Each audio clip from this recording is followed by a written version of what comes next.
and online. My name is Jennifer, and I'll be your MC today. This afternoon's program will begin momentarily, so please be seated. And may I remind you that simultaneous interpretation into English is available throughout today's program. You may want to turn on the simultaneous interpretation during the opening remarks, as well as during Mr. Li's presentation, which Mr. Li is scheduled to speak on. I believe he's the third speaker in session 2. And you might also want to listen to the simultaneous interpretation during the panel discussion for session 2. We will begin in a few moments, so please take a seat. 在场的所有的贵宾，我们今天下午的会议即将要开始，我们请各位贵宾能够尽速的入席就座。我们也在此呢，也代表主办单位欢迎我们莅临现场，还有我们线上的所有的贵宾。我们今天的会议将在几分钟之后准时开始。我们感谢您耐心的等待，谢谢。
各位长官、各位贵宾，我们下午的活动即将要开始，我们请各位贵宾能够尽速的入席就座。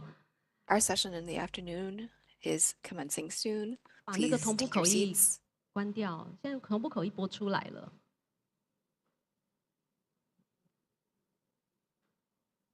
喂，那我们再测试一下，因为刚刚我有听到同步口译被播出来。OK， 好。We will begin in a few minutes. Can I remind you once again that immediately after the VIP introduction, Deputy Director Nian will be giving his opening remarks in Mandarin Chinese. So if you have your a smartphone or your laptop ready, please make sure you log into WebEx. The live interpretation is being provided on the WebEx platform. So I believe that the organizer had informed you previously that you will be needing your own mobile device, maybe a laptop or an iPad or a smartphone for to listen to today's simultaneous interpretation. Once again, you will need the simultaneous interpretation after the VIP introduction when Deputy Director Nian gives his opening remarks. You will also need to access the interpretation function during the third keynote speech in session 2, as well as the panel discussion of session 2. So if you would please make sure that you have logged into your WebEx account and enable the interpretation function. At the bottom of the toolbar, you will find an icon that looks like a globe. Click on the globe, and that will activate a drop-down menu. And from the drop-down menu, select English as the English channel, as the channel you would like to listen to. So once again, please make sure that you have logged into your WebEx account and get your earphone or headset ready, and we'll begin our program here in a few minutes. We thank you very much for your cooperation.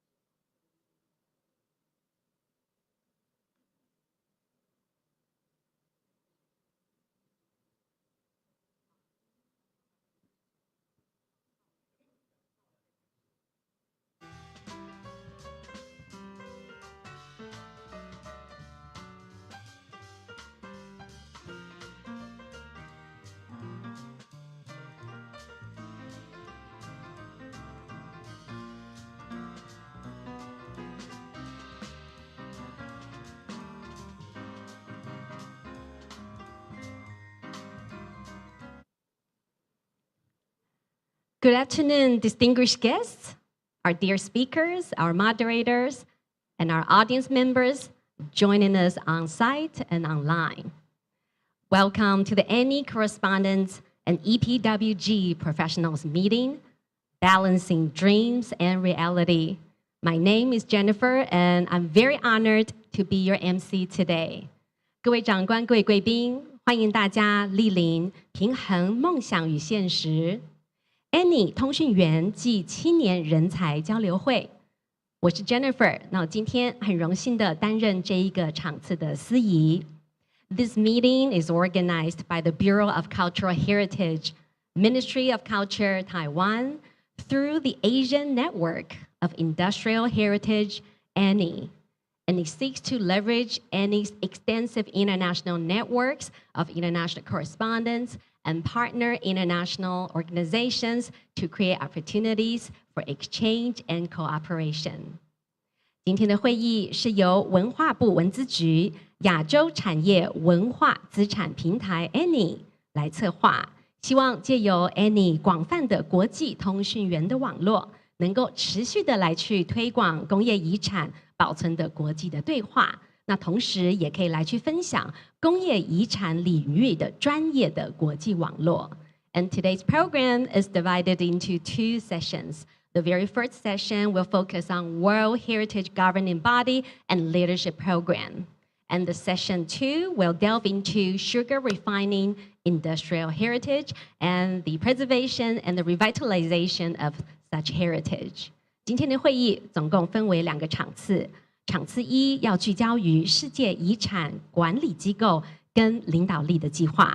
那我们的场次2呢，将会探讨糖业相关的工业遗产。那将会有我们的国内的专家，还有我们的国际的贵宾。相信我们今天非常丰富的会议的议程，还有非常坚强的国内还有国外的讲者的阵容，将会来拓展大家的国际视野，来促成更丰富的国际合作的契机。那在今天的活动刚开始，要为您介绍今天现场跟线上出席的贵宾。Now I would like to take a few moments to introduce our VIPs joining us on site and our VIPs joining us online. 那我们也请唱名到的贵宾能够转身对后方我们的摄影机挥手致意。我们今天的活动也有进行线上的全程的直播。那我们在线上也有很多的好朋友们，那关心工业遗产、产业遗产的好朋友们，一同跟我们一起与会。I would like to first and foremost welcome Mr. Zheng Yunian, Deputy Director General, Bureau of Cultural Heritage, Ministry of Culture. 首先欢迎主办单位文化部文化资产局年正玉副局长，欢迎副局长，请您先回座。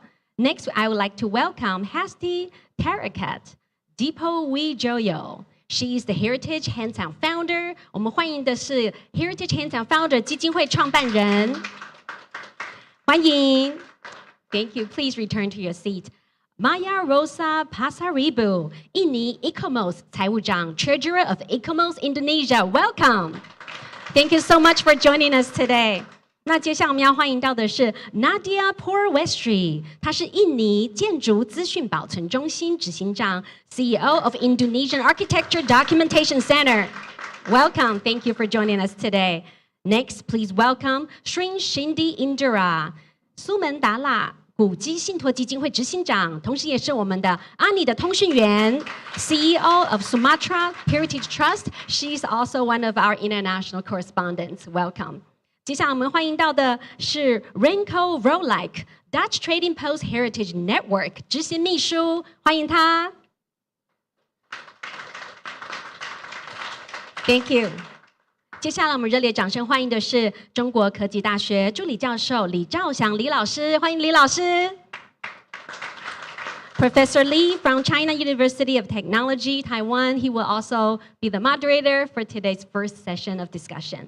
那接下来我们要欢迎到的是正修科技大学建筑与室内设计系助理教授郑安用郑教授 Professor Cheng from Chengdu University, Taiwan. 欢迎教授。那我们接下来欢迎到的是我们的台湾 CEO 协会专案经理以及云林记忆库说书人李汉鹏李经理，我们欢迎他。那接下来我们欢迎到的是我们的台南市社区观光关怀协会理事长，同时也是我们的社团法人台南市文化协会常务理事徐炳祥徐理事长，欢迎理事长。Chairman of Community Tourism Development Association of Tainan City, as well as the Executive Director of the Cultural Association of Tainan City. 同样的也是来自于我们的台南市文化协会，我们欢迎的是我们的周芷如理事长，周理事长欢迎。还有我们的陈依萍理事，欢迎陈依萍理事。同时还有我们的执行长，我们的郑彩琴执行长。那以上都是来自于我们台南市文化协会的关心我们的产业资产保存跟活化的好朋友，我们非常热烈的欢迎他们。那接下来我们要欢迎到的呢是成功大学台湾文学系副教授廖淑芳廖教授，欢迎教授。Professor Liao from National Cheng University. 接下来要欢迎到的是台南市社区观光关怀协会研究组组长谢慧红谢女士。我们欢迎他，谢谢。那接下来我们要为您介绍的呢是线上的与会的讲者 ，and today we're joined by a fantastic, stellar lineup of speakers who will be joining us online. We would like to welcome Ivan Anthony Henares. 我们来欢迎到的是我们的 ICOMOS 国际文化旅游委员会秘书长 ，Secretary General of ICOMOS International Cultural Tourism Committee. 欢迎他。Welcome. Thank you for joining us today. 那我们接下来欢迎到的是 Claudia Isabelle Montero, ICOMOS 菲律宾国际新兴专业人才工作组 ICOMOS Philippines EPWG Representative。Welcome， 欢迎他。那我们接下来欢迎到的是我们今天的场次2的发表人 Candace Bower， 纽西兰奥克兰市议会遗产顾问 Belt Heritage Specialist Auckland Council New Zealand。Welcome, Ms. Bower。欢迎，我们欢迎她。And today we're also joined by many international correspondents of ANIH. Due to time constraints, I will not able to name them one by one. However, on behalf of the organizing committee, I would like to welcome them all. 那我们今天在现场还有我们的 ANIH 的国际的通讯员，来自不同的角落，因为有限于时间的原因，没有办法一一的介绍哦。那在此呢是代表主办单位来向他们呢致上我们最诚挚的欢迎。And to kick off today's meeting, I would like to invite Zheng Yunian, Deputy Director General, Bureau of Cultural Heritage, Ministry of Culture, Taiwan, to deliver his welcoming remarks. 首先呢，让我们来邀请本次的活动的主办单位文化部文化资产局年正玉副局长上台为我们说几句话。欢迎副局长。好，那个谢谢主持人哈。那现场的讲者各位贵宾各位与会的好朋友，大家午安，大家好。亚洲文化资产平台哈，是我们在2018年成立以来哈，一直致力于国际跨国文化资产的这个协作。那近年来哈，这个 ICOMOS 跟这个 UNESCO 哈的这些重要国际组织也一直都在倡导文化资产保存的专业人才培育的永续传承的重要性。那个要翻译吗 ？So, Asian Network of Industrial Heritage ANIH has dedicated to the collaboration across the country since its establishment in 2018.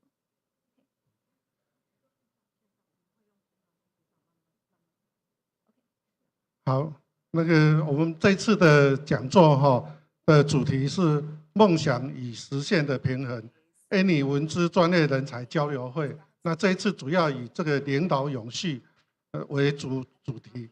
那很荣幸我们邀请到几位贵宾哈到现场来这个参加我们今天的这个讲座。那刚刚贵宾哈那个主持人都已经有介绍过了，我就不用再做介绍。那同时哈，我们线上哈也邀请了这个几位这个印尼的或者是菲律宾的这些专业人才代表来做演讲。那我相信哈，这个在这个线上的这个分享哈，能够给大家一些交流哈，然后对于我们这个国际人才的交流会有很大的帮助。So this meeting, the 2024 ANIH Correspondent and EPWG professional meeting, is very honored to invite you VIPs here on site and online to join us. And we hope this meeting could facilitate the international exchange across the country and based in Taiwan. 好，那我们这次也特别邀请我们2位台湾在这个行业文化资产里面很优秀的这些文资人才。那第一位是我们郑安佑助理教授以及云林记忆库的说书人李汉鹏先生来分享台湾糖业的这个青创计划。那另外我们会跟线上的纽西兰这个奥克兰市议会遗产顾问可能 Candace Bower 来交流斐济糖业文化遗产的这个保存。那我相信在这个跨国不同的这些文化资产的保存方式，我相信可以让我们有很多的一些交流，然后可以激发更多文化资产保存的思维。那将文化资产保存所蕴含的历史基因与梦想，藉由活化、转译跟诠释带到我们的生活当中。那在此预祝我们这一次的这个交流会顺利成功，那大家可以收获满满。谢谢大家，祝福今天的与会学者大家身体健康，万事如意。感谢各位，谢谢。So yeah, this meeting centered around sustainability of leadership, and we have the honor to invite the young professionals in Taiwan, like Associated Professor Cheng and the other speaker, Han-Peng. And we hope this kind of meeting could facilitate some innovative ideas around the reuse of a cultural heritage. And we wish like the fruitful session here today in this meeting. Thank you. 好，谢谢大好，家。谢谢。我们是不是也请我们的副局长能够为我们留步，来为我们颁发给我们国际贵宾的感谢状？ Now, Deputy Director General Nian will present certificates of appreciation to our international speakers, moderators, as well as our honored guests. Our first recipient will be Henares Joyo, founder of Heritage Hands-On. 首先邀请 Heritage Hands-On 基金会创办人 Henares Joyo 来接受我们的副局长颁发感谢状。Smile. Thank you, Hasti. Please return to your seat. Thank you for joining us today. 接下来欢迎到的是我们的印尼的 ICOMOS 的财务长。Next, we would like to invite Maya Rosa Pasaribu, ICOMOS Indonesia Treasurer, to please come forward and receive the certificate of appreciation. We thank you very much for having traveled great distances to join us in Taiwan, particularly to this meeting. Thank you so much. Now you may return to your seat. 接下来欢迎到的是我们印尼建筑资讯保存中心的执行长。Our third recipient is Nadia Purwestri, CEO of Indonesian Architecture Documentation Center. Let us welcome her. 欢迎她，是我们的印尼建筑资讯保存中心的 Purwestri 执行长，欢迎，谢谢。Please return to your seat. Now we invite Shindi Indira, CEO of Sumatra Heritage Trust and ANIH Correspondent, to come forward. Let's give her a warm welcome. 欢迎她，是我们的苏门答赖古迹信托基金会执行长，同时也是长期非常支持我们每一次活动几乎都有参加我们的 ANIH 的通讯员，谢谢她。那我们接下来邀请的是正修科技大学的郑安佑助理教授上台领取感谢状。Please welcome Dr. Cheng. He's the assistant professor from the Department of Architecture and Interior Design from Cheng University, Taiwan. 我们非常的感谢郑教授今天也要为我们带来非常精彩的演讲，热烈的掌声，非常谢谢教授。最后我们欢迎到的是我们的今天。好，那我们今天的这个感谢状呢，那副局长不好意思哦，还要再请你再留步一下下，因为我们今天哦，我们的感谢状虽然是已经颁完了，但是我们的外宾哦非常的热情，说有准备哦礼物，想要回礼给我们的副局长您哦，所以要再请您再稍待片刻了。那我们接下来要邀请到的是我们的 Maya Rosa and Nadia Purwestri. I believe that Maya and Nadia have prepared some gifts that they would like to present to Deputy Director General Nian. Please come forward. 那我们首先呢，这一位是我们的 Nadia， 她是我们的印尼建筑资讯保存中心的执行长。这一次也希望呢，能够将这小礼物能够致赠给我们的副局长，给我们的文资局，来祝我们大家双方友谊长存。那我们接下来，这一位是我们的 Maya Rosa Pasaribu， 她是我们印尼的 ICOMOS 的财务长。那现在希望能够回赠礼品给年副局长，谢谢副局长，副局长您可以先行回座。那我们接下来呢，在场的所有的贵宾，我们也要请您呢回到您的座位上。我们接下来要请我们的摄影师到前方来为我们照一张全场的大合照。我们也有准备一些手卡要请我们在场的贵宾也帮我们拿着那让我们拍几张活泼的画面。Now our photographer will take a few group photos of everyone in the audience today. 那我们现在请望向我们前方的摄影师 ，Smile。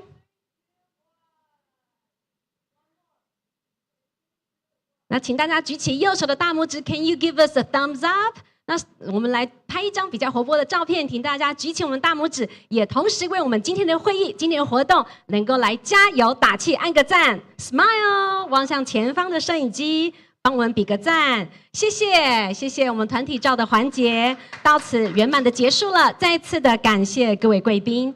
Thank you. And with that, we conclude the group photo shooting session for the meeting. And we will now proceed to the first session of today's meeting. Our first session focuses on the World Heritage Governing Body and Leadership Program. We have an impressive panel of speakers joining us both on site and online. They will talk about the various aspects of heritage conservation, leadership, and talent cultivation. 那我们接下来要进行的是会议的场次一。本场次将聚焦于世界遗产的管理机构跟领导力的计划。And to kick off this session, please welcome the moderator, Associate Professor Chao-Xiang Li from the Department of Architecture and Interior Design at the China University of Technology, Taiwan. 我们场次一的主持人呢是我们的李兆祥李教授。那我们呢要请李教授来介绍本场次的主题跟主讲者。我们现在就将时间交给李老师，欢迎李老师。Thank you for Jennifer. So it's welcome every participant online and on site, especially a lot of guests from domestically and internationally. So first, we will invite this session with more focusing on the industrial heritage governing body. So we are be very pleased and honored to invite Ivan. He is the General Secretary from International ICOMOS International Cultural Tourism Committee. So he will bring the first. Is Ivan online now? Okay, so he will bring his topic titled on the industrial heritage in the world, heritage tentative list for the Philippines. So I will pass the microphone to Ivan. Ivan, please.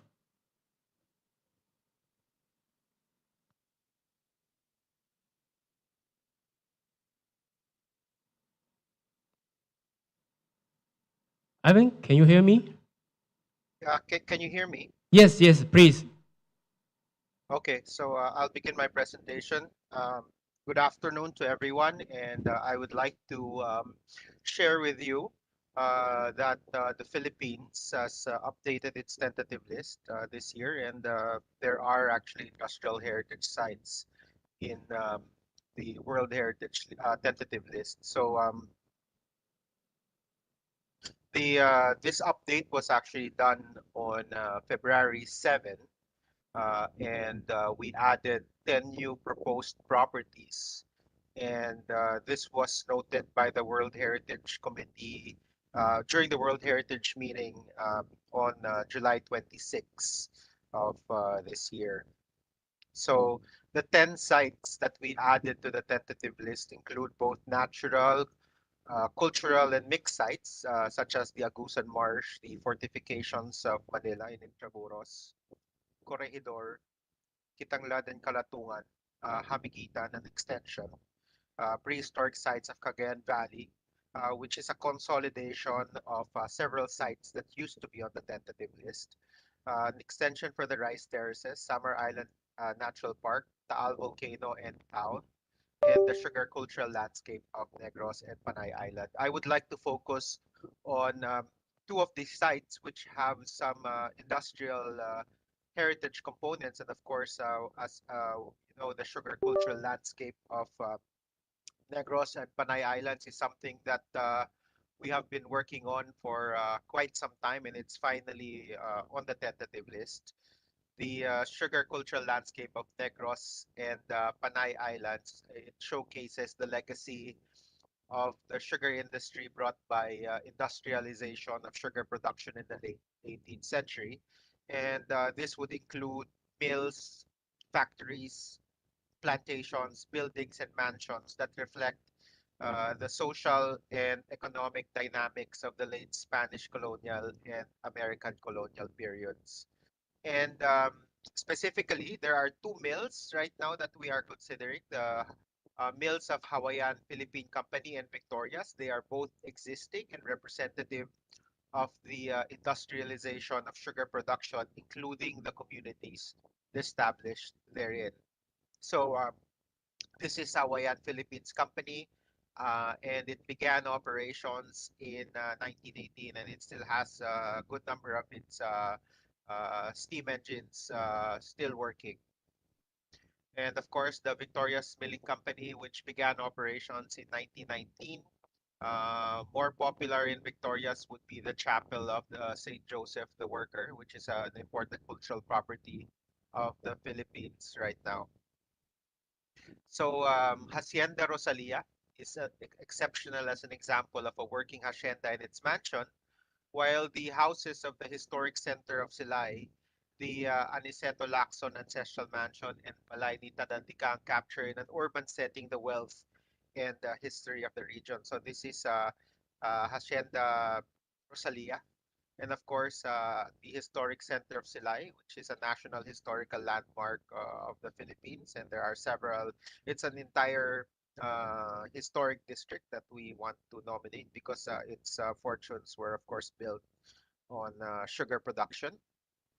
And the Aniceto Lacson House in Talisay City, as well as Balay ni Tanadikang in Talisay City as well.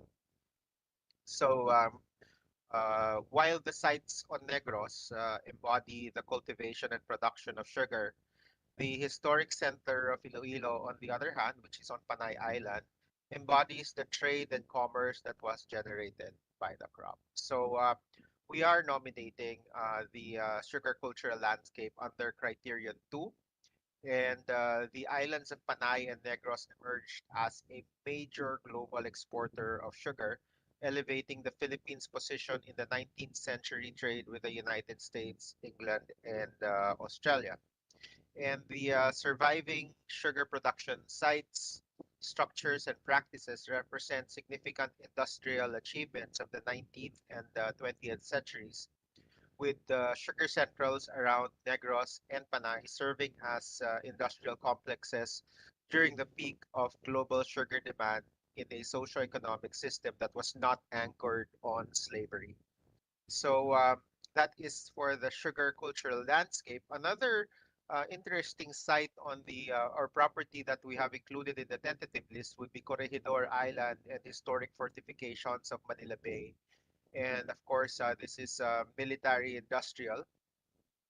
The Corregidor Island and the historic fortifications of Manila Bay is an outstanding complex of fortifications at the mouth of Manila Bay. It witnessed early globalization through the galleon trade and the subsequent fight for democracy and human dignity in Asia Pacific during the Second World War.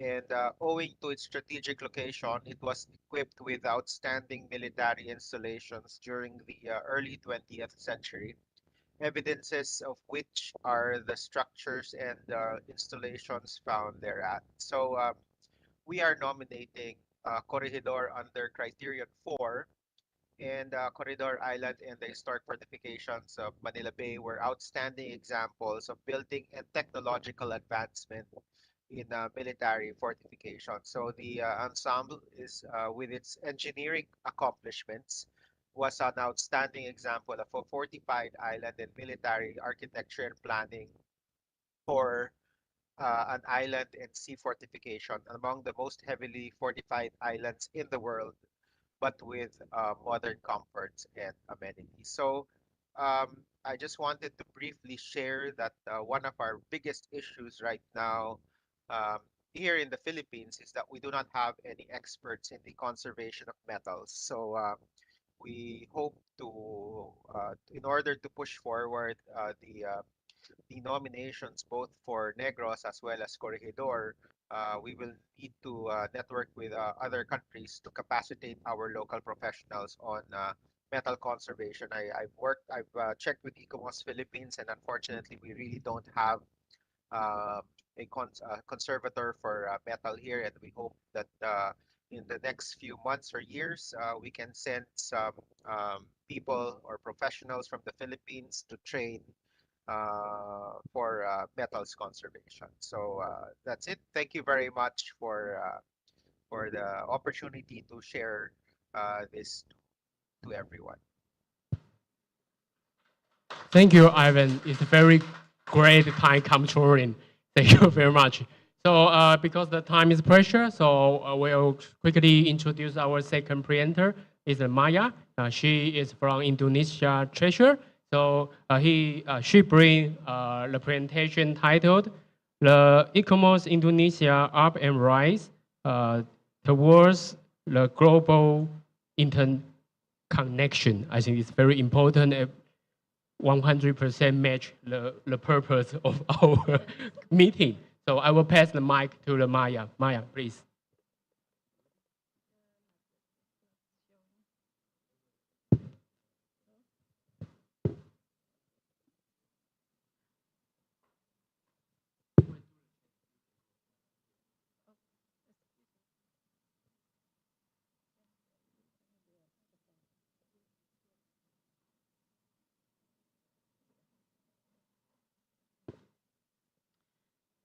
Good afternoon, everyone. Okay.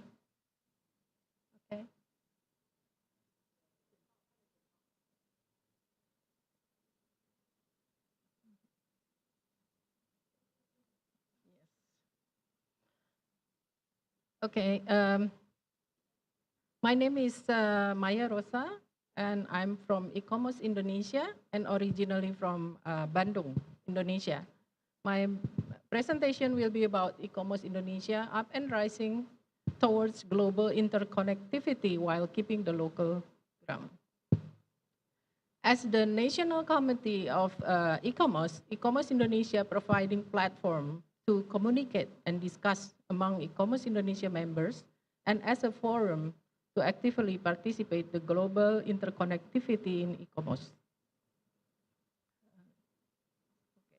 ICOMOS Indonesia is rapidly advancing its mission to safeguard World Heritage Site while fostering global interconnectivity and actively contribute on the discussion regarding heritage conservation to keep it relevant to current condition. We actually just a couple years ago we reorganizing ICOMOS Indonesia, and currently we have 42 active full members with 5 under 30 years old members. And then all of our members are very expert in their specialty, and then consisting of PDA and local heritage conservation expert, and also university from University Indonesia, University of Gajah Mada, Institute Teknologi of Bandung, University of Atmajaya Yogyakarta, Trisakti Jakarta, and University of Bung Hatta. And then we are currently have 6 cultural World Heritage Sites and also 4 natural World Heritage Sites. And as part of the International Council of Monuments and Sites, ICOMOS Indonesia is committed to enhancing the understanding and conservation of Indonesia World Heritage Sites. And with a long list of homework for us as the tentative list, lots of tentative lists and all of the reports made. So our responsibility is quite heavy. And it also highlights the organization recent initiatives aimed at strengthening international collaboration and youth engagement. And on the other side, ICOMOS Indonesia also highlights the collaboration, and this is we signed MOU with ICOMOS Austria, and also we launched a series of programs designed to integrate local heritage conservation experts with international practice, such as workshop regarding surrounding areas of the newly appointed World Heritage Sites of the cosmological axis of Yogyakarta and its historic landmarks. These programs also include online webinars, workshop, training sessions, and collaborative projects with heritage professionals from other national community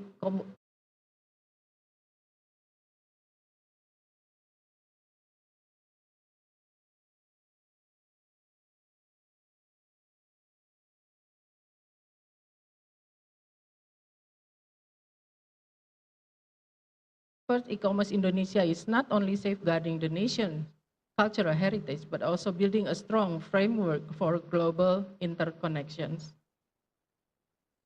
And yeah, just please connect with us. We're really open to any kind of relation, and you can visit our website, Instagram, and Facebook.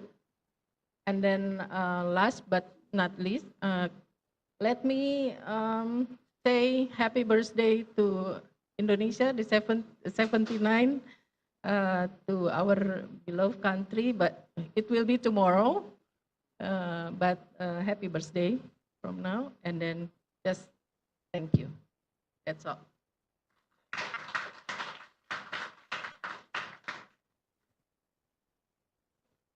Thank you, Maya.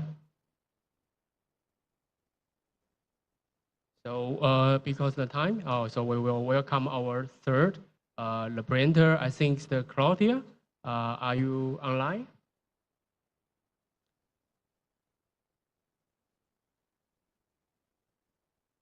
So our third presenter, Claudia. I just want we can make a test. Can you hear me, or you can say if you heard my voice and try to speak something. So I will pass the microphone to you to starting your presentation.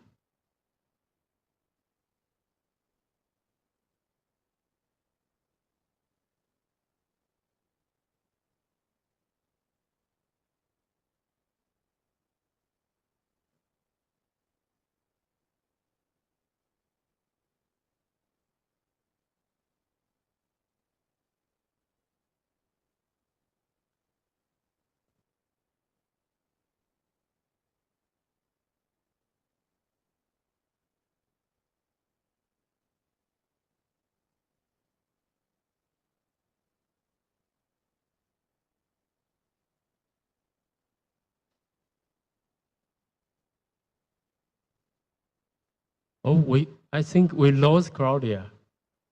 She's out of line. I think, sorry for the audience online on site. I think Claudia maybe had some connection problem. I'm sure she will try to reconnect to the meeting again. So we will have we give some moment for her.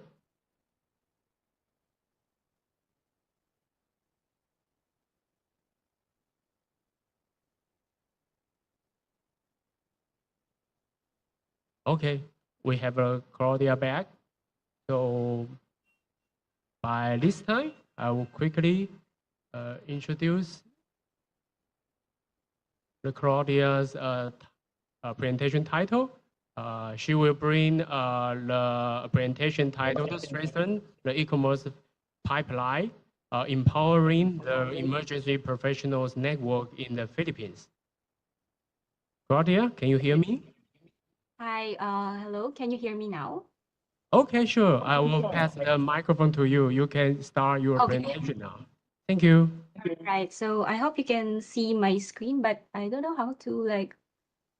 A while ago, there's my camera open, but I okay. So for the sake of time, so let me just start with my presentation. So good afternoon, everyone. So I'm Claudia Montero. So I'm also from the Philippines. I'm the EPWG, or the Emerging Professionals Working Group representative of our national committee. So today, as we all know, the future of heritage conservation depends on the next generation of leaders and practitioners. And how do we cultivate that? So that's why the ECOMOS Emerging Professionals Network internationally plays such a vital role in cultivating the skills, the knowledge, and the passion of young professionals worldwide. And we can start this by developing our own emerging professional through our youth in our own national committees and countries. So in this presentation, I'll be exploring, or I'll be sharing with you our strategy in the Philippines and the benefits of empowering young ECOMOS members and also interns in the, to become heritage leaders of tomorrow. So just a very, very quick overview. So the International Council for Monuments and Sites has over 10,500 members in over 150 countries. So for those who were not yet familiar, the ICOMOS is one of the advisory body to the UNESCO World Heritage Committee. And I'm just sharing here that in the Philippines, these are national committees. So we are composed of architects, historians, urban planners, designers, environmental engineers, landscape architects, and different experts and conservators that believe that the heritage work merits strategy from this multidisciplinary practitioners if it's to be holistic and if results are to be sustainable. So our work, however, is a very diverse and is united by our view that heritage is a tool for a positive change. Okay, so heritage conservation is a field that requires both technical expertise and a deep commitment to preserving our cultural legacies for future generations. As the current generation of heritage professional gradually transitions digitally, with this kind of era that we are in now, it is very, very essential that we nurture and empower the next cohort of leaders and experts. So these emerging professionals, they bring fresh perspectives, new ideas, digital age skills that will really help shape the future of heritage sector. And by investing and also by also developing or doing a lot of capacity building, we can ensure that the long-term sustainability of our conservation efforts in our own country. So the EP, this is the, if you want to get to know more about the EPWG, so you can just look for ICOMOS EPWG, and there's an information package about it. But again, this is where the emerging professionals network plays a very, very crucial role. As the leading international organization for heritage conservation, ICOMOS is uniquely positioned to provide young professionals with opportunities for networking, for knowledge sharing, and also for professional growth if they wanted to really be immersed and be specializing heritage conservation as their primary profession. And the EP program, the EPWG program, connects with aspiring heritage leaders such as uh, other organizations like ICROM, UNESCO, we have SIPA, and many, many others. And are from around the world, fostering this cross-cultural collaboration and exchange of best practices, because I believe that we can learn our strategies not only within our local community or within our national committee, but also from other national committees as well.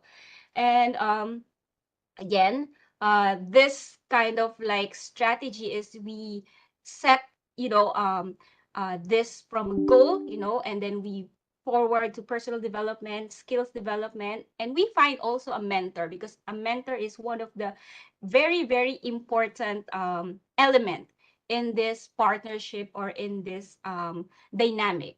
And after that, opportunity will come. Okay.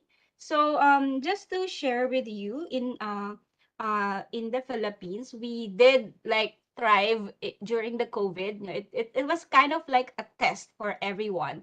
How do we continue doing conservation in our own country? How do we continue working for heritage or advocating heritage?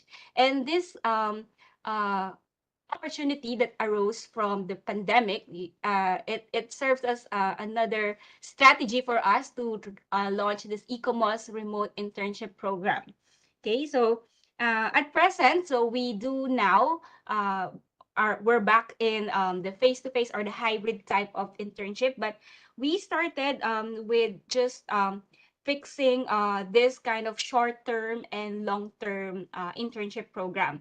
And not only that we connect or we uh, develop our young professionals within the ICOMOS membership, but we also invite others, such as students, such as the youth, to participate in our different strands of activities that would also give them like opportunities to explore where do they want to extend their skills or develop their skills. So for the short-term program, we have the documentation. So we kind of like help our own organization to do the documentation to improve the organization's membership and accomplishment reports. We also do ask help because the youth is very, very familiar and very, very well versed with the digital means of communication, such as website content,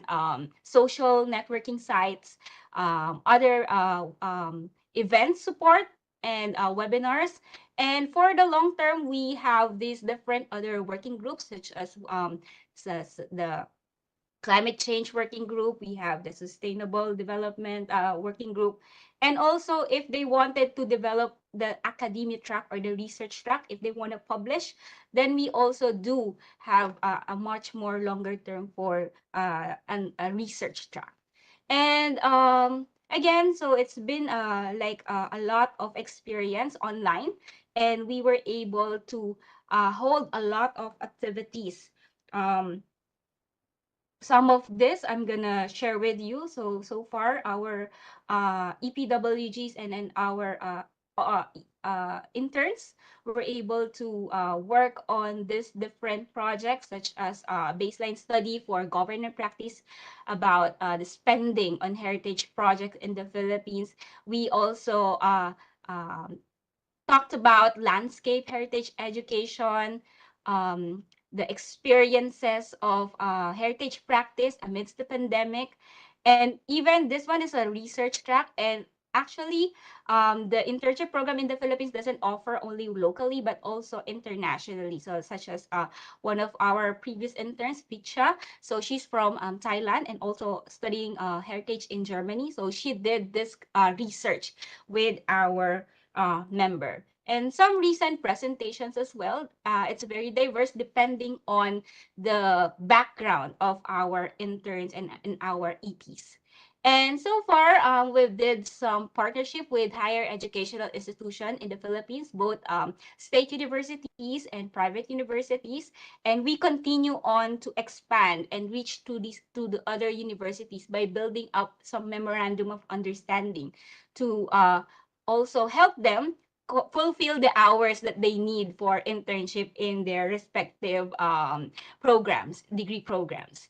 And yeah, so just sharing with you how our past interns have felt, working in with ICOMOS and the members. And actually, the success story of this is some of our interns were actually members of our national committee now, and then they were also officers. So it's really a great time to train young members, and also these members will eventually become the experts that will continue on the legacy of our experts of the day. And just recently, we have bigger roles and more hands-on and on-site opportunities. So we just closed this project with along with the UNESCO. And this one is the UNESCO Heritage Emergency Fund project in the Philippines. And it's a really big project and a long project that comprised of a lot of work from experts, abroad, locally, and also interns. So if you want to visit more, if you want to know more about the project, you can just scan the QR code, or I could just send you the link later in chat. And this kind of like gives you an idea that we start with when we start with the youth, you will be there will be a better and more opportunities to come, and also more promising outcomes, because the talents and the skills of these young professionals are also emerging. So yeah, so they set up an exhibit, okay, along with our members. And here are some of our interns. If you know more about the projects that they did, you can also visit our website. And yeah, I think that concludes my presentation. So I just want to say that empowering the emerging professionals and the youth today.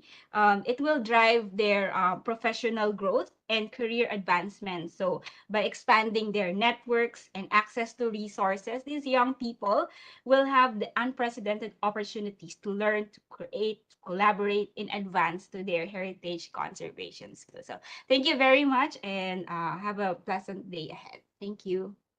Thank you, Claudia. Thank you.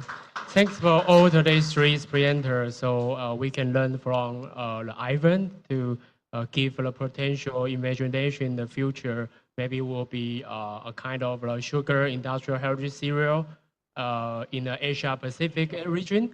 And from the Maya's presentation, I think I want to quote kind of quotations like, don't asking how world connect you, but asking how you can connect world. Because I think in this digital world, we need to know how to make the decision and selection what proper resource digitally is really useful to what you need. And for Claudia, I think is very glad to see so much fresh blood from your side, and I think this is a very great echo to the reason we are here today. So not only when we move our step forward to capacity building, we have firstly to know what is the capacity we need. Maybe from the Ivan's, the metal conservation, from Maya's international connection, and yours, the networking is also very important. So we will quickly move to our next session because this is also the main purpose for secondary purpose for our today's meeting. We also want to hear a lot of feedback or comment from any international correspondent or across the country. So according to my note, I think we have Abentica and Solin King and the Cindy Indria. You will have some feedback and comment to today's presentation. So I think because of time, we only have 3 minutes for each one. So maybe firstly we can invite Abentica. You have something to feedback? So we will ask Dr. Li to sit in the middle, please. Okay. And then Shindy, please. And Maya, please. Thank you.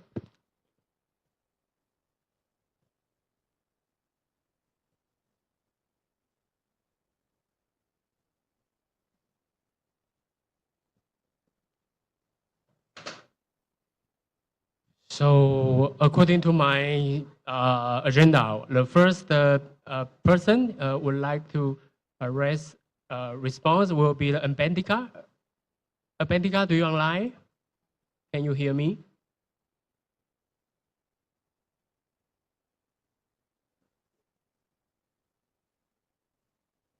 We have Abentica online, or we can move to the second person would like to feedback.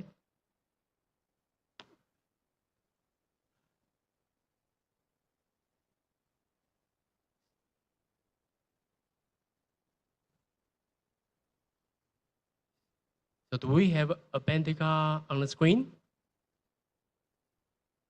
No? Oh, yeah, we got Abentica. Abentica, are you ready? Hi, am I audible now? I was not. Yeah. Oh, we lost her.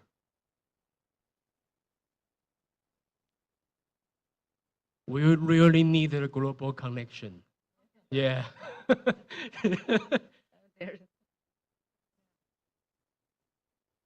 Okay, we will move to the Solin King. Okay, King, are you online? Okay, so you can go ahead to, I think you have a 2-page presentation, right? Okay, the microphone is yours.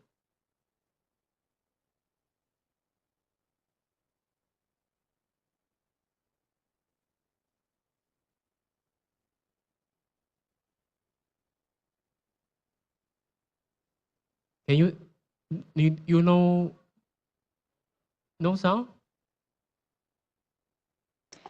Yes, I can. Okay, yeah, we can Yeah, hear can you. you hear me? Please. Yeah, okay. But it seems there may not be enough time, so I'm not sure if I will have the chance to introduce myself and my center. So it will be 5 minutes. So is it okay, or so can I just ask to the um, to uh, to Ivan or Claudia? So could you tell me?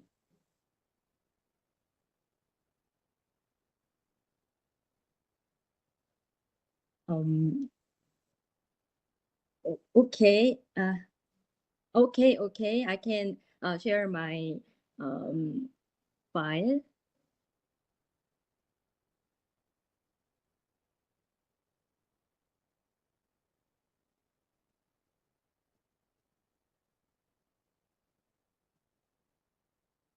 It's not familiar to me to use WebEx. Sorry for late.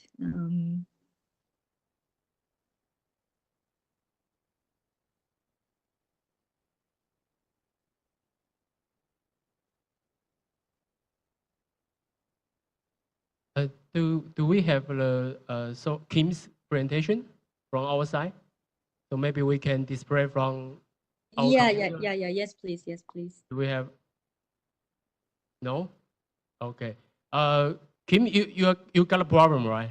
Yeah. Yeah. It's hard You. to share my slide on iPad. So Okay. so Okay. if it's okay. Yeah. Oh, We thank you got it. so We got much. it. Yeah, thank you so much. Yeah. Hi, I'm Sorin Kim, a research professor at the Center for World Heritage and Sustainable Development and Korean National University of Heritage. And I'm also a member of ICOMOS Korea and ANI Correspondent. It's a great honor to meet with ANI Correspondents and representatives of e-commerce from Philippines and Indonesia and from various countries today. And thank you for introducing the industrial heritage and industrial cultural landscape of Philippines and sharing insights into the activities of e-commerce Indonesia and e-commerce Philippines, especially the intern program.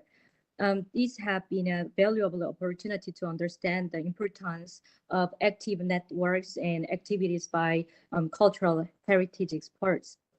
I completed my PhD 2 years ago, and now I'm working as a research professor, focusing on heritage impact assessment through research and education. Today, I'd like to give you an overview of the current status of HIA system in Korea and the role of our center. But I think it's not enough time, so let's move on to the next slide, please. Okay. Thank you. So you will Yeah. start the second page. Yeah. Okay, thank you so much. In the second slide, I will briefly explain the role our center plays in supporting heritage impact assessment, HIA. We have 3 teams within our center: the research and development team, the planning and strategy team, and the education and cooperation team. I'm the office head at the center, and since we have a small team, I'm responsible for planning and managing nearly all of our projects and activities. We are working on various projects with a major focus on training HIA experts, building a comprehensive database of World Heritage development information in Korea, and enhancing the HIA skills for heritage site managers. We also plan to host an international symposium next year to share information about HIA practices around the world. Protection and development often face conflicts regardless of World Heritage status, and we cultural heritage experts are working to address these issues wisely. And please pay a lot of attention to me and our center's activities to strengthen HIA capabilities. And I'll be presenting on the development of heritage policies in relation to the World Heritage System and Korean government policies since 1945 at the ICOMOS Scientific Symposium in Brazil this November. So if you are attending the ICOMOS Symposium, I will look forward to meeting you there. And thank you for listening. And I have one question to Dr. Ivan. When it comes to industrial heritage, it is crucial to understand the value and attributes of the heritage in order to protect it from development and to ensure its proper restoration. So I hope we'll have an opportunity to discuss HIA together in the future. Thank you.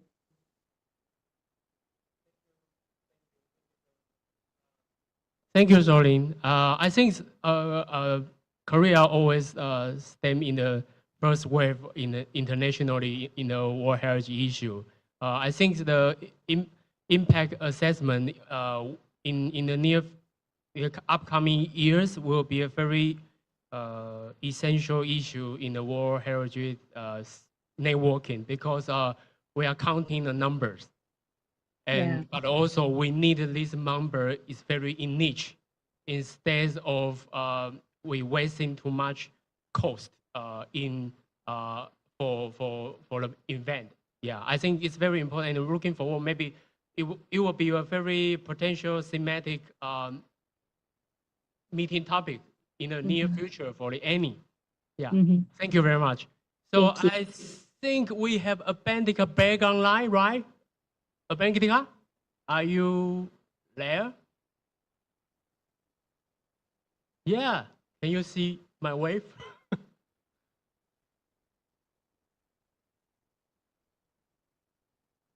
Oh, Hi, thank you for hi. inviting me. Yeah, we can hear you. So please feel free to speak out your comment and feedback for today's meeting. Thank you so much. I have already written my comments and feedback, but I would like to ask them verbally. So I have a comment for Dr. Ivan regarding the World Heritage nomination. So have you considered the criterion 6, which is about the tangible association to the living tradition? Maybe that could be one of the criterion, and it is really inspiring to see that's being nominated in the tentative list. And we ourselves in India are devising certain industrial landscapes like jute and cotton for the World Heritage nomination, and it would be great to have you as a reviewer or a consultant for it. Also regarding the metal conservation professionals that you were talking about, we in India have certain institutions which have specialized experts in cast iron and other metals. So if you could connect, we could help you reach out to them and maybe that could help you in your project further. For Ms. Maya and Ms. Claudia, it was great to see how you have actively connected the youth and engaged them with the experts as well as trying to reach out globally. Especially for Claudia, I would say the remote internship program that you have started during the pandemic and after the pandemic, that was quite interesting, and that's something that our country also tried individually as separate institutions and organizations to do some remote internship to keep engaging the youth. And also the idea of drafting an MOU with the institutions that helps in active engagement, so people are more interested to drafting the MOU. So that was quite inspiring to see. Thank you so much for your presentations as well. Thank you, Abendika. Yeah, so I think we definitely need a more stronger international connection, especially from your side. Yeah, thank you very much. So I think as my note, we have Cindy. You have some feedback to this event, please. Yeah. Thank you, Professor Lee. Thank you for having me this afternoon. It is very honored to be present live in this office. It is very interesting because our theme today is balancing dreams and reality, which means what is our dreams and what is the reality. We are talking about ICOMOS. We have Ivan talking about sugar factory as one of the tentative lists, which is actually matched with our team, like our symposium team for the next week. And then I think it is good for further cooperations with Ivan, talking about sugar industrial heritage and how are we going to continue to work together, because every country, every national has their own heritage regarding the industrial heritage. So I believe Philippines also can share to us their experience in submitting their sugar industrial heritage as the world tentative list. So it is good for us to learn as our topic for next week. And also I got very inspired by Claudia, because you've done a lot of works, and especially regarding the regenerations of the youth empowering. I think it is also a good example for Indonesia, because we have a lot of young professionals who can involve in our projects, because I know also from Maya's presentation that we have a lot of homework in order to maintain the tentative list and also submitting our industrial heritage and other heritage into the World Heritage. So the involvement and engagement of the young professionals, it is very important roles. I can see that also what inspires me and what triggering me is that there are 150 nationals of ICOMOS in almost every country. But my question is, how can we collaborate? Because we have ICOMOS International, but also in each country they have their own ICOMOS. For instance, like, is it possible for the ICOMOS young professionals doing an internship in other countries, like from Indonesia to Philippines, and then from Philippines to India or to Korea and to Indonesia? I think it will be like Maya's topic about the global interconnections. So we are not only talking about our activities and our struggle in our own national, but also in doing collaborations. I think it will be a good opportunity for the young people to know other culture and also learning from other countries.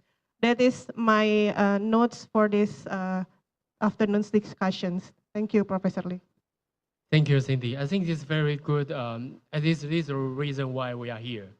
Yeah, so I think today I have got some background. We have this opportunity to have Maya, have Cindy, and everyone from Indonesia. It's all, I think I have sent to Hasti. She never give up to try to bring you to Taiwan. Agree. So I think we need whether young or elder people, once you have a passion for heart, it's much more important to connecting everyone together. Yeah. So maybe Maya, you have something to say? Yes, thank you. Thank you for having me and having us here.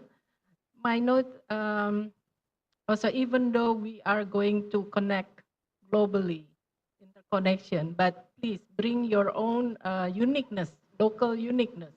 Probably we can learn from each other. Like we can learn from the local localness, uniqueness from other places, and we can raise that as a global interconnection. So even though we are going global, but don't forget where we were come from and bring that uniqueness.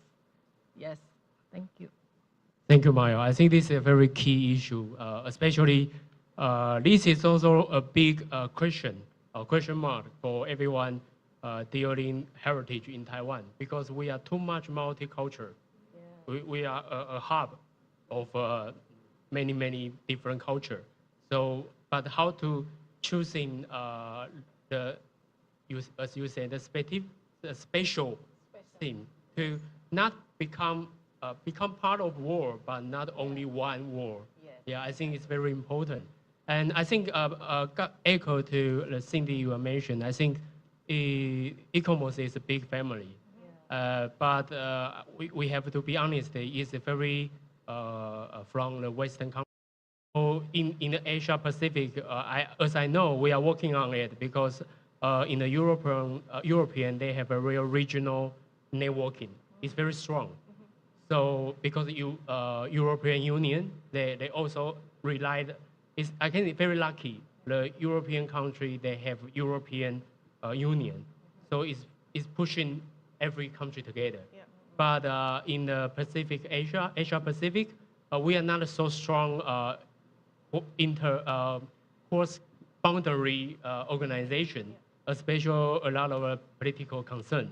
But as I know, in Asia Pacific regional meeting, also organizing by a couple ICOMOS members in the Asia, they have individual representative to discussion, and I think they also have some working group.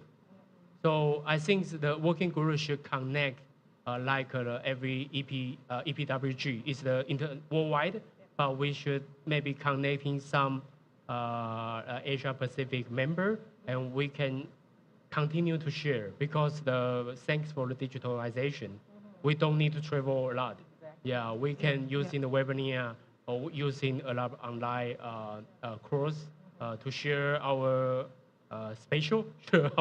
share our expertise. Yeah. I think it's very important to have this approach to going up. So, is any our audience on site or online have any question or feedback or comment to today's meeting? Oh, we have one on site. The gentleman, please. Anyone bring the microphone to him?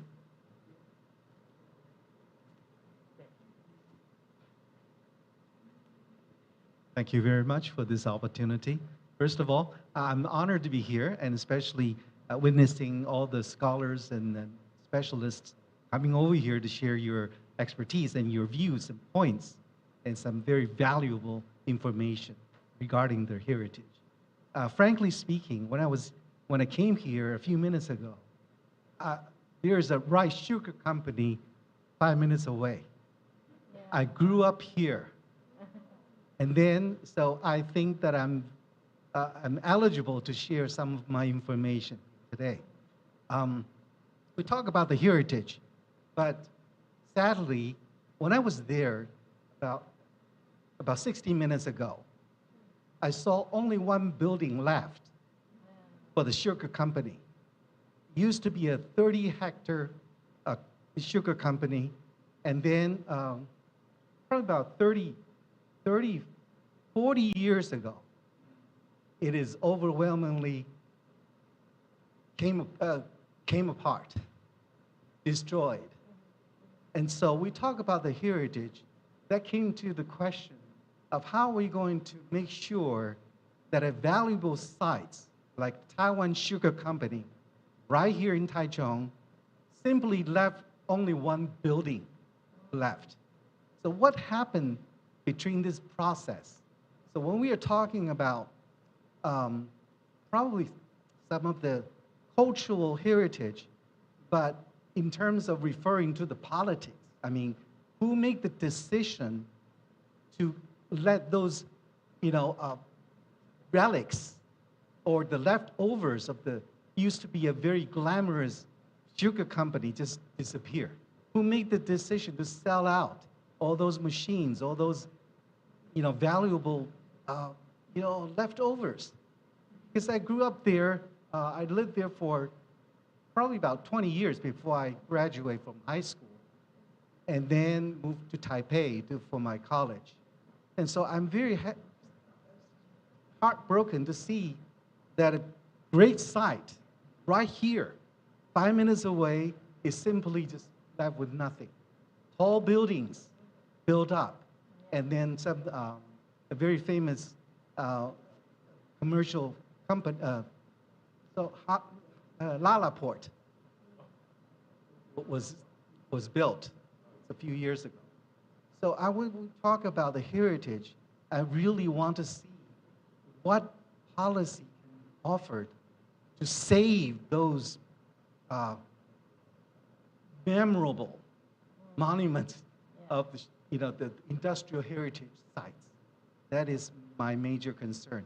And I'm very happy to hear what all the experts, scholars have to say about what can we do to make sure that our offspring, our younger generations get to see those things. Even that we cannot really see them, but are there any pictures or documents left that we can, play via this venue here to show to the public that this is something, the glamorous day that we have.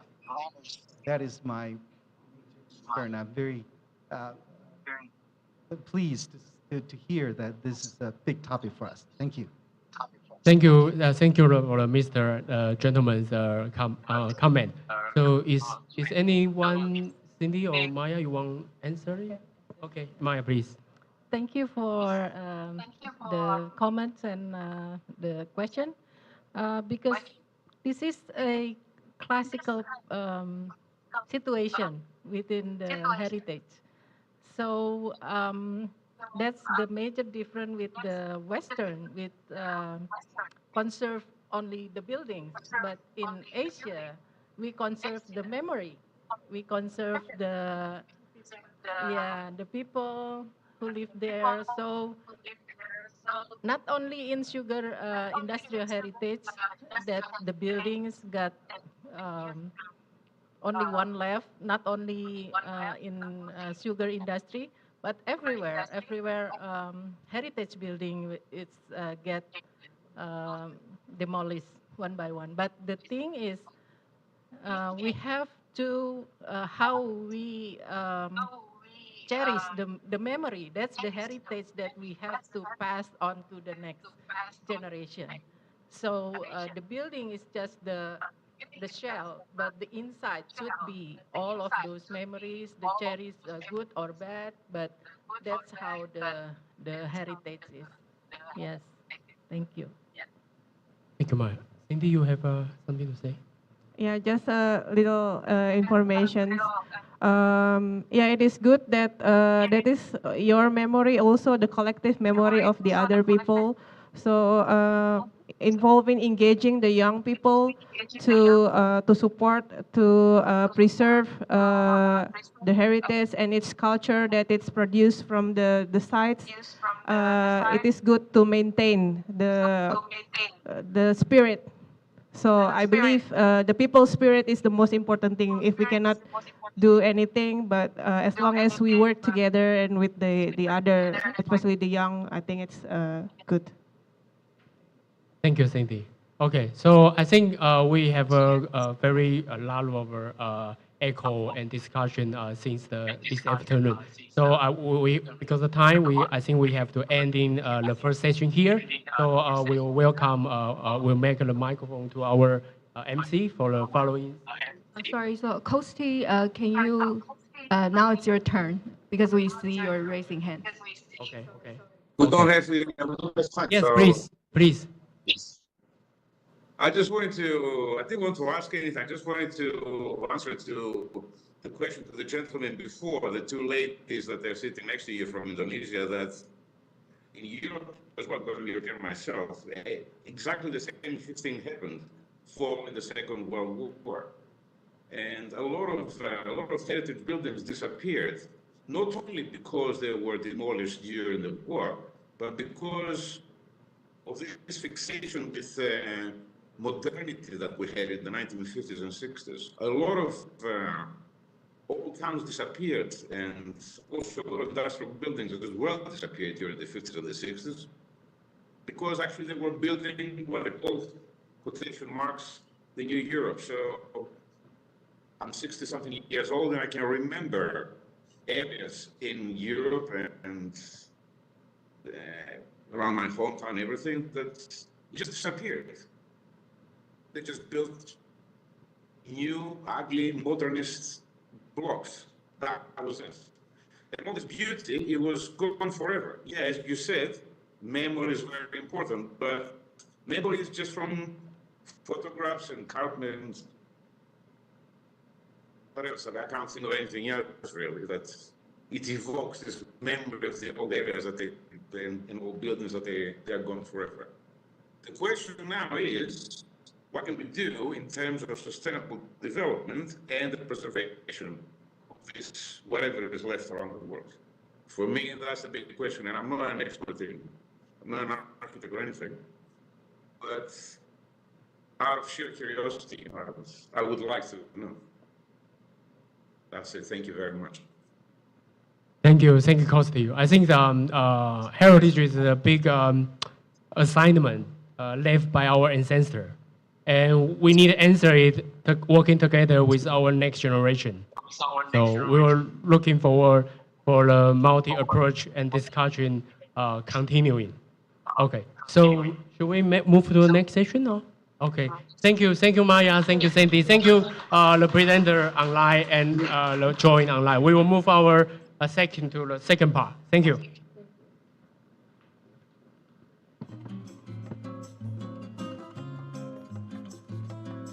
So once again, Shindy, Maya, thank you so much for joining us.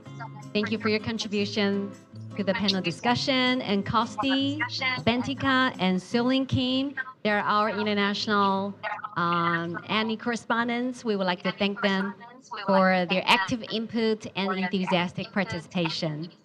And Dr. Li, thank you so much for facilitating and guiding the discussion.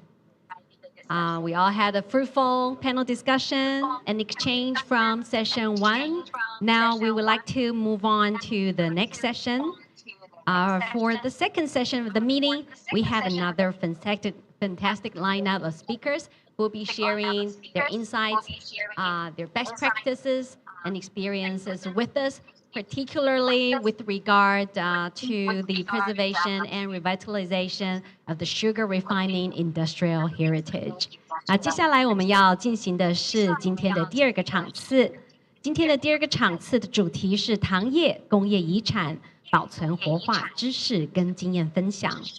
Our first speaker for the session will be Dr. An-Yu Chen, Associate Professor at Cheng University, Taiwan. He will talk about interpreting and communicating Taiwan's colonial sugar industry heritage. 场次2的第一位讲者是正修科技大学的郑安佑助理教授，讲题为解读跟传播台湾殖民时期的糖业文化资产。So let us put our hands together and give a very warm welcome to Professor Chen. 将时间交给郑教授。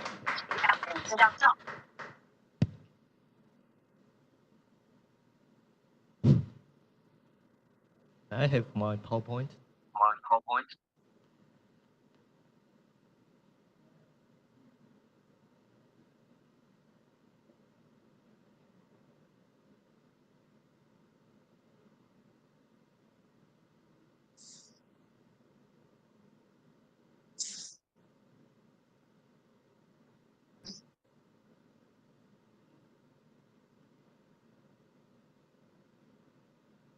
I'm also a deputy manager of a NGO.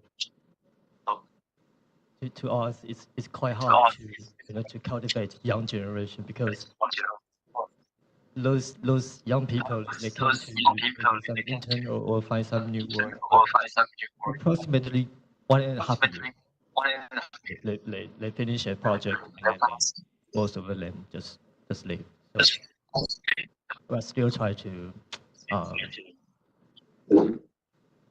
manage this difficult goal. Okay. Good afternoon, the moderator, the esteemed experts, and everyone. I would like to extend my gratitude to the Bureau of Cultural Heritage and the ANIH for this invitation. I'm Cheng An-Yo, and today I will be discussing the topic interpreting and communicating Taiwan's colonial sugar industry heritage with a focus on 3 key approaches: technological histories, subaltern studies, and geographic information system, GIS, based on the experiences of the foundation of historical city conservation and regeneration. The conservation and regeneration in Taiwan's sugar industry heritage are still in the relatively preliminary stages. Taiwan-based architects, Taiwan-based academics in architecture, history, and cultural heritage, including Zhang Kunzhen's research on the North-South Line, and Wu Bingsheng, Wang Chunxi, and others' examination of the sugar industry's cultural assets, have proposed interpretations of comprehensive cultural landscapes rather than isolated factories. At the foundation of Historic City Conservation and Regeneration, the FHCCR, we proposed three potential approaches for research, education, and dissemination. Exploring sugar production and refining technology histories, making subaltern histories visible, and mapping the sugar industry's cultural landscape through GIS application.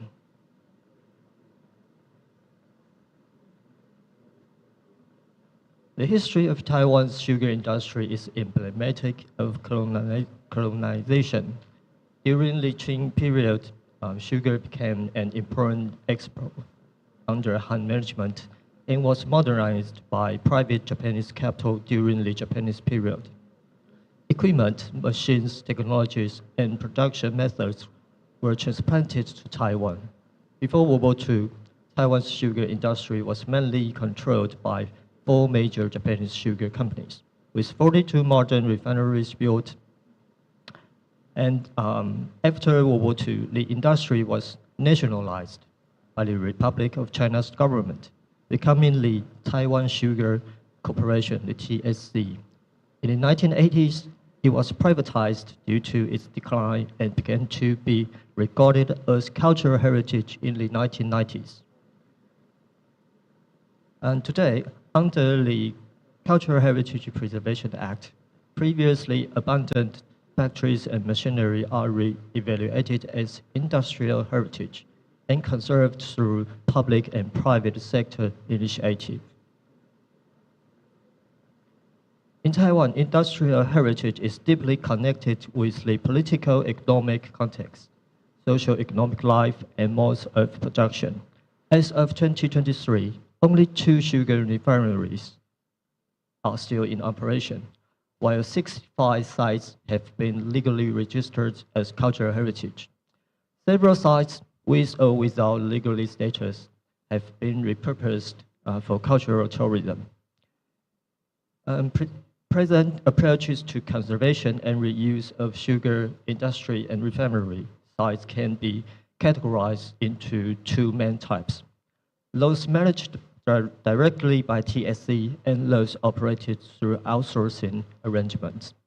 In the former case, like the Chao refinery, here, the focus is often on static educational display of factories, equipment, and trends. Sites operated through outsourcing involve more diverse approaches. Model factories' office area is reused as a cultural center, and Jiali factory's dormitory area is operated as a cultural park, both managed by Tainan city government. The Rende refinery functions as an entertainment complex managed by the Ten Drum Art Percussion Group. And this is the ANIH factory, which has been repurposed as the Tainan Film Studio. So the first approach we would like to propose is about technological histories. Technological histories involve research, public education, and interdisciplinary dimensions, revealing colonial transnational exchange. In Taiwan, Western sugar refining technology introduced during Japanese period stimulated local techniques. After World War II, Taiwan's sugar refining processes, including factories and equipment packages, were exported to Southeast Asia. These histories speak of colonial modernities. Colonial industrial heritage sites are powerful educational outreach tools, helping visitors understand the technical rationalities of global capitalist industrial endeavor. Focusing on technology can lead to dynamic preservation and more effective public educational outreach, requiring interdisciplinary collaboration between historians, architects, and engineers. The second approach is about subaltern studies. FHCCR aims to address community, settlement, and daily life narratives that aren't included in corporate histories. It promotes projects focused on collecting oral histories from sugar factory labor employees who moved between different factories and positions. Focusing on such life stories can unearth community and social history aspects, requiring engagement with groups like Retired Employees Association. We view this approach within subaltern histories. It's important to listen to labor employees' untold stories and acknowledge invisible female labor. This approach gives voice to ambiguous and lost history fragments, fostering an understanding beyond classic colonial modernity tropes. The final approach is about GIS, generating publicly accessible knowledge about colonial sugar industry establishments as a connected and layered landscape is vital for critical heritage work. GIS interdisciplinary collaboration and open cooperation offer meaningful possibilities for a public-oriented knowledge system. Also, across many fields, GIS data is simple to maintain and update, facilitating data sharing among different teams and projects, suitable for NGO accumulating data through each commissioned project. GIS is also a user-friendly collaborative tool, particularly for volunteer geographic information, the VGI, generated by the public. The Ministry of Culture's Taiwan Cultural Roots project focuses on industrial heritage, aiming to connect isolated cultural heritage sites into a network and engage local communities, associations, and individuals. The GIS survey data can be made publicly accessible, with further data accumulated through public collaboration.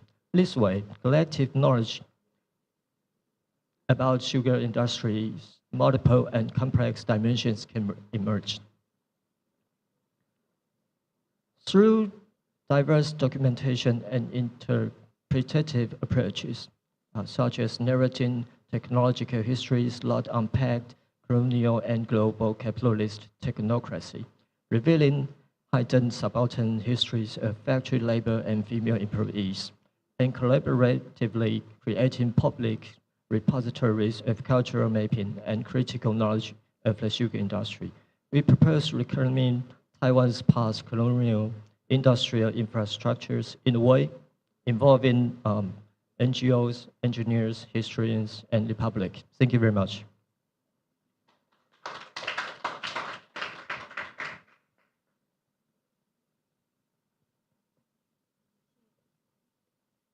好，非常谢谢郑老师。Thank you, Professor Cheng, for your most insightful presentation. Next, we have Candace Bower, Heritage Consultant from the Auckland Council in New Zealand. Candace will share her insights on the cultural landscapes of the Colonial Sugar Refining Company compounds in Fiji. 场次2的第2位讲者，我们非常荣幸邀请到的是纽西兰奥克兰市议会遗产顾问 Candace Bower， 她要为我们带来的讲题是殖民时期斐济糖业精炼公司的文化景观。那我们现在就热烈的掌声来欢迎我们的下一位讲者 Miss Bower。Miss Bower, are you online? Can you hear us? 那请我们的工作人员让我们回到我们的主视觉画面。Miss Bower?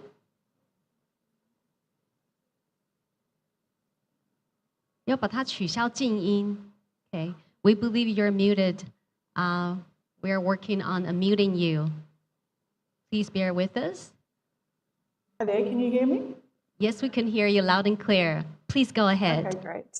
Thank you. I'll just share my screen.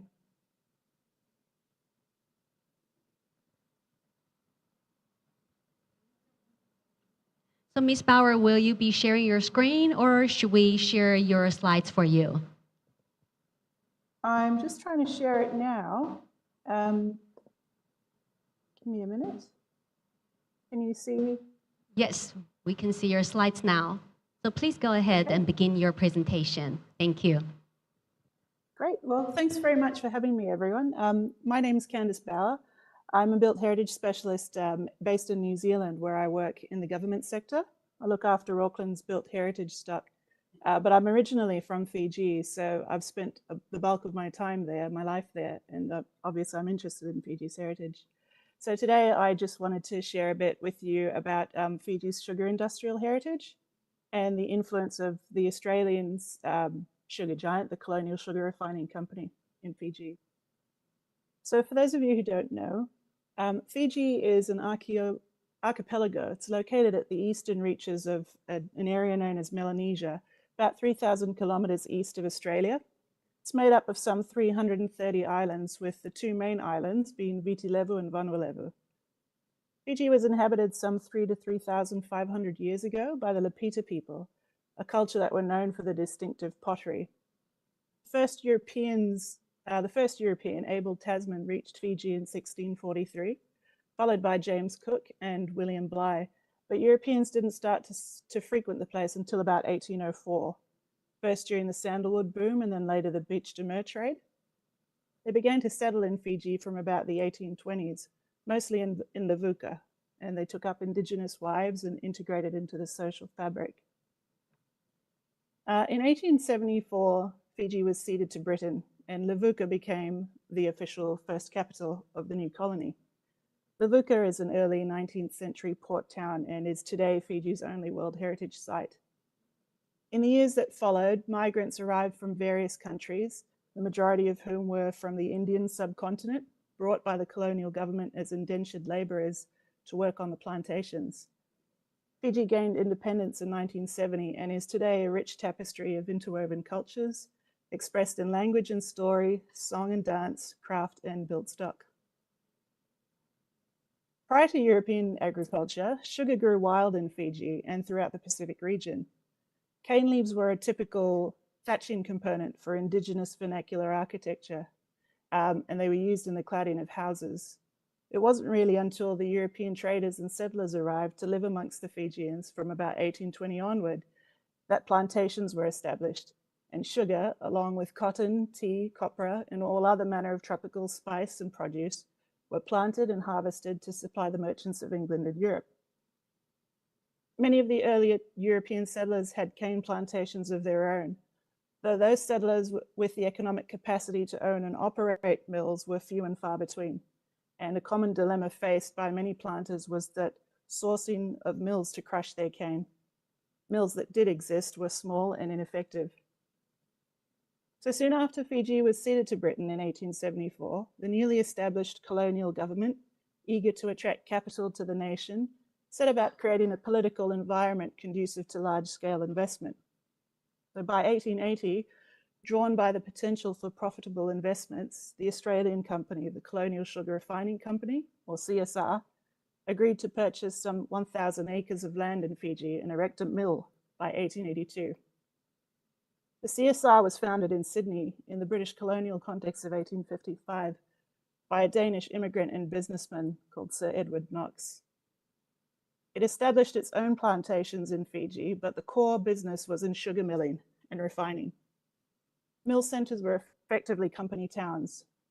Land was selected and infrastructure put in place. Schools, churches, sporting facilities, and housing were then designed and built to create communities with the shared drive of employment and livelihood. Sugar production for the CSR began in Fiji in 1882. Some pre-existing local mills were acquired and improved upon, and others were planned and built. In total, 6 mills were established by CSR across the 2 main islands of Fiji. They were built to crush sugarcane, producing the raw sugar that was then supplied to the refineries in Australia and New Zealand.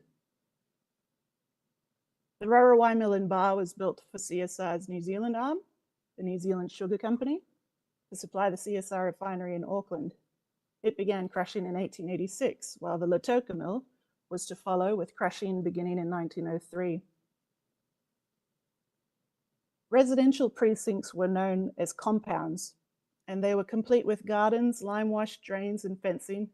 They comprised living quarters, landscaping, and sporting facilities for Europeans, part Europeans, Fijian, and Indian mill staff. There were quarters for bachelors and families, varying in size and layout, as well as location, depending on the job descriptions and your ethnic backgrounds. The buildings were timber weatherboard structures with galvanized roofing iron. They had verandas with reeded walls and shutters, which were later replaced by more permanent materials such as timber. Cottage settlements were comprised of small 1 to 2 bedroom timber cottages on posts with timber weatherboard cladding and corrugated iron roofing. They had verandas at the front and rear with a separate kitchen, bathroom, and toilet block attached to the rear veranda and accessible through a short covered walkway. Tradesmen within the mills, such as mechanics, fitters, carpenters, and engineers, were considered skilled staff, and as such, they had families and were entitled to a bungalow-style home in the center of the compound, arranged symmetrically along the main road. The arrangement of these homes took on a simple yet ordered layout, with large, evenly spaced lots divided by hedgerows and strategically placed open whitewashed drains to cater for heavy water flows during the wet season. Indeed, these drains were in place along all the community clusters where the terrain dictated. These dwellings, commonly referred to as mechanics' homes, were connected to pipe water from the reservoir and later to electricity generated from the mill. The buildings were initially composed of 2-bedroom weatherboard homes, but they were later extended to 3 and sometimes 4 bedrooms over the years to cater for changing requirements. Management homes were weatherboard bungalows sited on larger, roughly half-acre compounds, arranged not in the symmetrical order of mechanics' homes or cottage settlements, but being more particular to prevailing breezes, views, and sun paths. Dwellings accommodated field officers, department heads, professional staff such as chemists and doctors, and upper management. And at the head of the hierarchy of the compound was the mill manager, whose home was the most commodious. As with the mechanics' homes, smaller office quarters contained at least 2 bedrooms to begin with, but they were extended over the years with the approval from head office in Sydney as families grew. As well as residential compounds, there were holiday retreats located on what is now prime tourist real estate, with batches where staff could visit for picnics. So from 1882, the CSR established large-scale industrial operations across Fiji, lasting over 90 years before they eventually handed over to the Fiji Sugar Corporation in 1973. That's the Fiji government. And much of this building stock survives today and under the management of the Fiji Sugar Corporation, though as the industry increasingly falters, so too does the condition of the buildings and the associated infrastructure. And unfortunately, there are no statutory conservation frameworks in place to manage this heritage. So the National Trust of Fiji is one of 3 institutions at national government level, alongside the Fiji Museum and the Department of Heritage and Arts. They share responsibility for heritage protection in Fiji.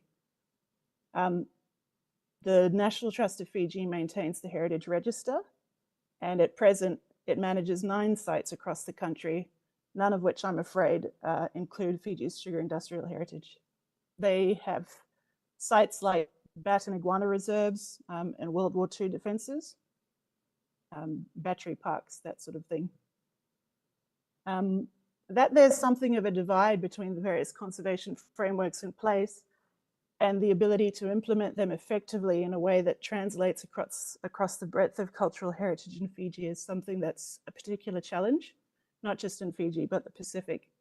So in 2018, the beginnings of a Pacifica Charter were workshopped in Levuka as part of an ICOMOS conference, which is ongoing to date and is hoped will act as a heritage lens for government ministries and departments across the Pacific. Basically, it's something that we hope will capture both intangible heritage as well as tangible heritage. Climate change remains a key issue and a risk factor in the upkeep of Fiji's industrial sugar heritage. In 2016, a severe Category 5 cyclone passed through the country and wiped out much of its heritage. With limited finances available and an already vulnerable, struggling industry that wasn't able to support itself without foreign aid, the government wasn't in a position to support itself to repair the damage. So the oldest surviving mill at the time, which was Penang Mill, was ultimately demolished. And the Fiji Sugar Corporation today continues to sell off its assets in the hope to recoup money. That's just an image of it today. Looking forward, there's been some momentum in recent years for a more structured approach to heritage conservation in Fiji, most particularly in the education sector. As far as how this immediately impacts on industrial heritage, it appears to be more of a push from cultural tourism, particularly to adaptively reuse some of this heritage. This is an image of a contemporary company in Fiji called EcoTracks, which uses surviving rail lines to provide an off-the-beaten-track sort of experience for tourists to access former holiday spots of the CSR. But with the ailing infrastructure and limited resources, it is a challenge that there's no easy answer to. And that's it. Thanks very much for your time.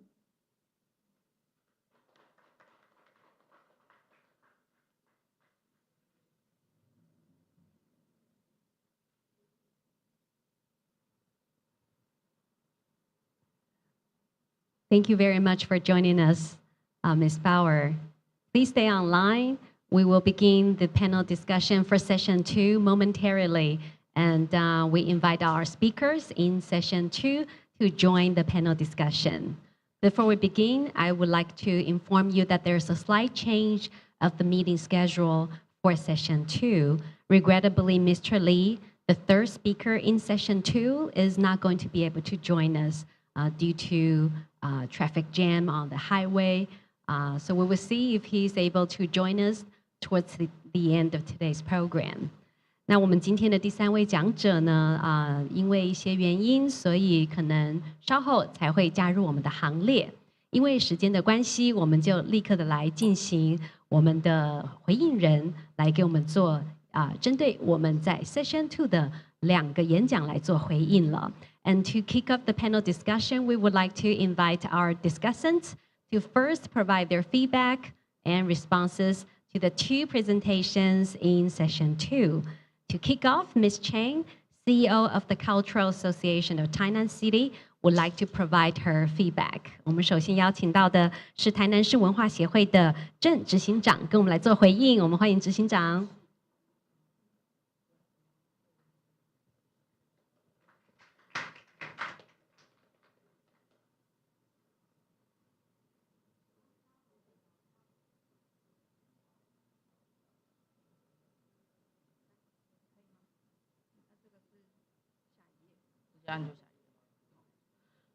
Hello, hi everyone. I'm Cheng Ching, and I come from Tainan.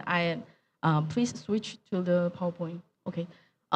I am the Cultural Association of Tainan City, and I come from the city Tainan that used to be old capital city of Taiwan. And I believe most Taiwanese have the first impression is our food is very sweet.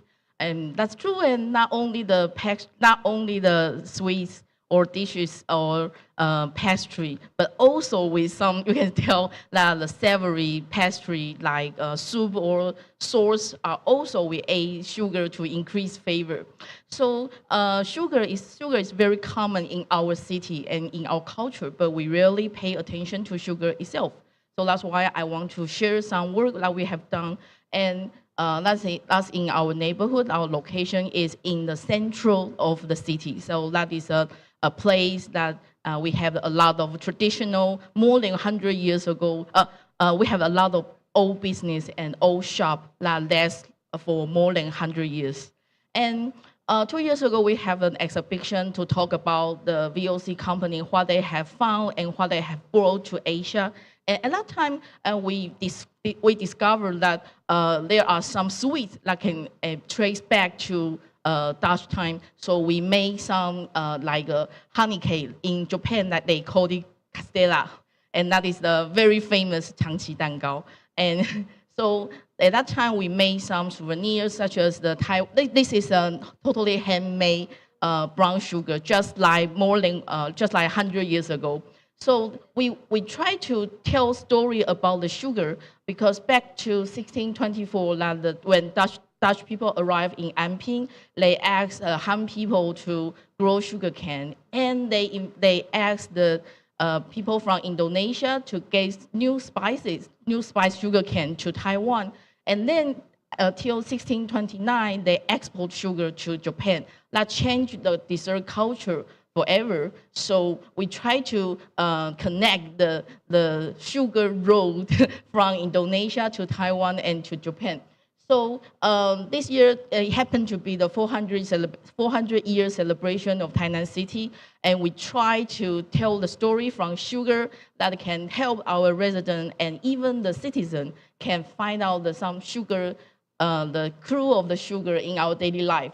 So here is an interesting thing. You can tell the sugar culture tell the story. Like a story, we have the sugar trader, and we have the place name. Like you can see, the second one is the Sugar Square, and we have the Sugar Harbor, and we have custom like Sugar God and Sugar Temple, and we have Sugar Custom and Sugar Idioms, and even the traditional sugar skill like drawing sugar and blowing sugar.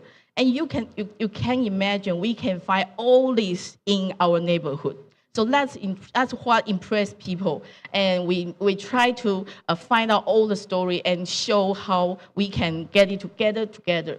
Like this person, he's a really major sugar trader, and back to 100 years ago, and because he's promoted the modern sugar factory, that's why it can establish very quickly in Tainan.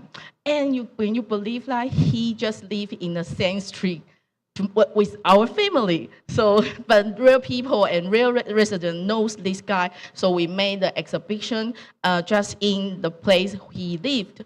And we help people to understand because of his effort, we had refined sugar that can make affordable sugar for everyone. So back to 100 years ago, there's various of sweets was produced in Tainan City. That's because the sugar trader. Also, you can see, okay, and also that because the refined sugar lead to the chocolate, the toast, and some sweets, and we can see all these products in our neighborhood. So that's why we gather. We have the tour, and we have the several tours. Especially, we take people to visit the temple. You can see the clues on the steel. You can see the name of merchant or even the sugar god, name of the sugar god in the steel in the temple.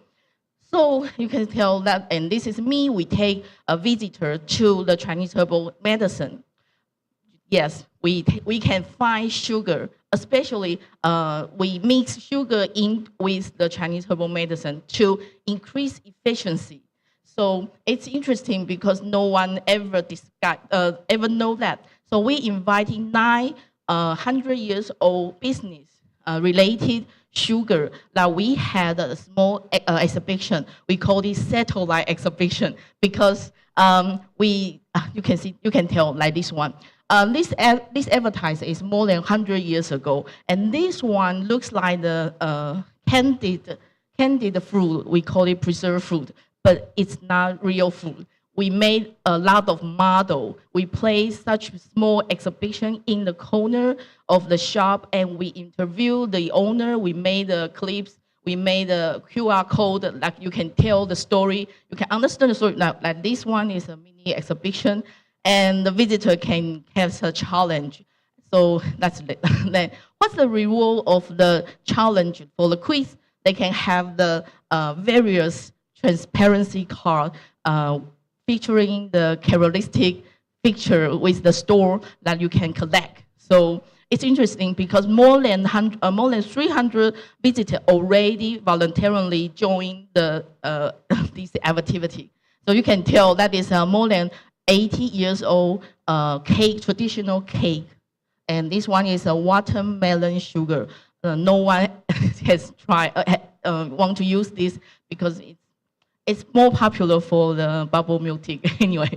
So that this one looks like the traditional grocery store, but it's not. It's a wholesale store of hundreds of candies.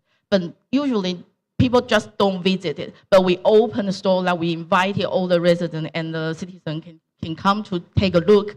And this one is our store. We show the Dayuan story, Dayuan sugar story.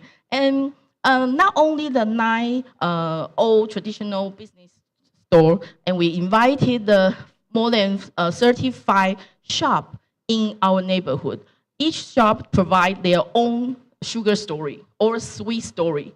And we have such like a collab still, and more than 3,000 people already join this activity. That's only for the summertime, just open last month. And we also have lecture, and we also have the picture book. You can tell this picture is from Hirado in Japan. This picture tells the four Zealandia and for Provincia, and the last is from Jakarta. So we have picture book to connect 3 places.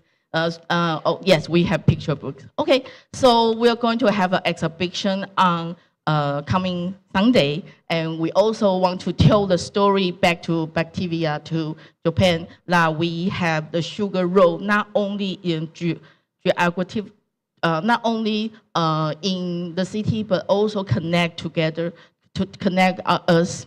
And you can tell that there's an old advertisement in back to 100 years ago, and that can be found in our neighborhood. It still exists.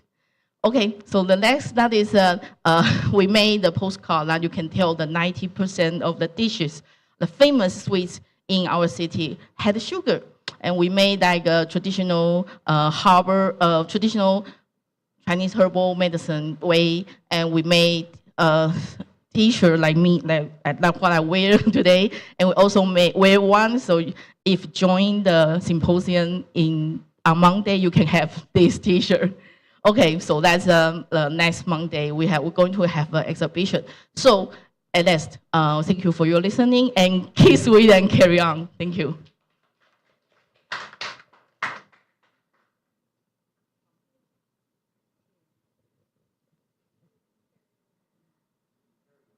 我们非常的谢谢执行长为我们带来这么样子的精彩的分享。那我们现在呢要接续进行的是我们 Session 2的 Panel Discussion. Now we will begin the panel discussion for Session 2. I would like to welcome and invite our moderator of Session 2, Hasty, to please come forward and be seated. And along with our speaker, Professor Cheng, 我们也请郑教授来参加我们最后的专题座谈。And we would also like to welcome our speaker who's been joining us remotely, Ms. Bower. Ms. Bower is one of the speakers in Session 2, so she will also be joining the discussion. And 那我们是不是请这个郑彩成执行长也一起来跟我们参加我们今天的讨论？好，那我们现在已经准备要就绪了。我们在场的朋友们，是不是先来一个热烈的掌声，来欢迎我们的语坛人 ？Now I will turn it over to Hasty. She will guide us through. Thank you very much, Jennifer. And I feel very recharged to hear all the presentations from Asia Pacific. And we have Dr. Cheng and also Ms. Bower in our panel, and also Casey. Thank you very much. And later I will also would like to ask Ivan to Henares also to comment. Now I think I would like to ask comment and feedback from Dr. Cheng, please. Would you like to? I would like to invite. Sorry, I would like to invite Ivan. Ivan from Philippines. Probably you would like to share to respond. So Mr. Ivan Anthony Henares, he's the Secretary General of the ICOMOS International Cultural Tourism Committee. We believe that he has prepared some responses and feedback that he will be sharing with us. So Ivan, over to you. Oh, I can see here.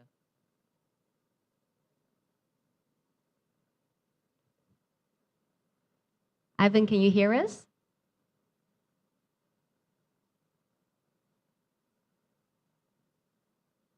Mute. All right.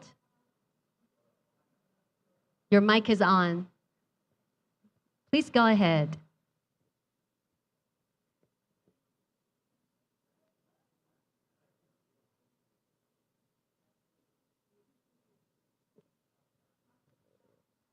Okay, thank you very much. I couldn't unmute myself earlier.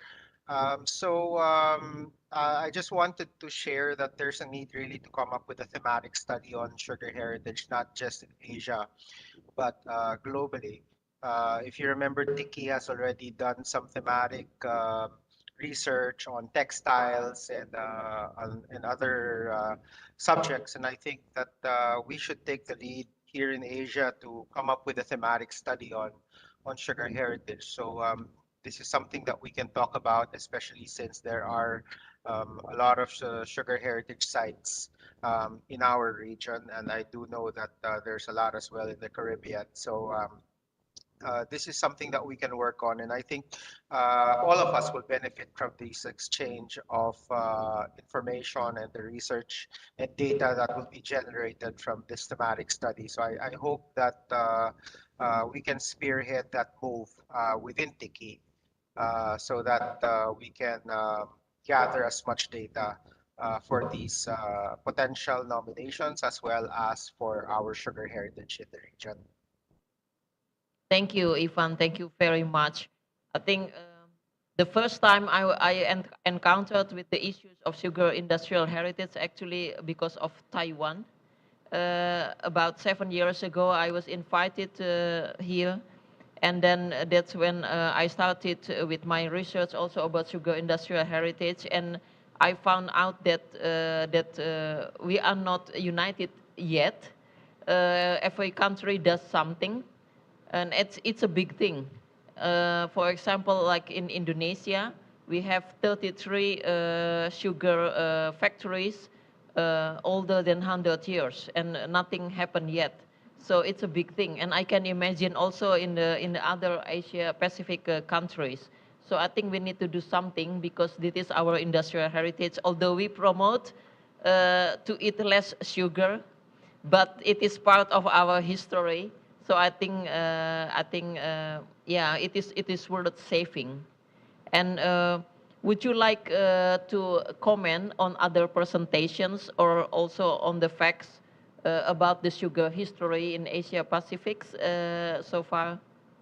And I think you are from the academic field and you are from the practical field, which is all of them are important. All of us are important, and we try to do something. Yeah. What are the challenges and also ideas? Oh, thank you. 说中文吗？我可以说中文吗？可以，好，可以，好。Allow me to speak in Mandarin 啊。可以吗？好。1 minute.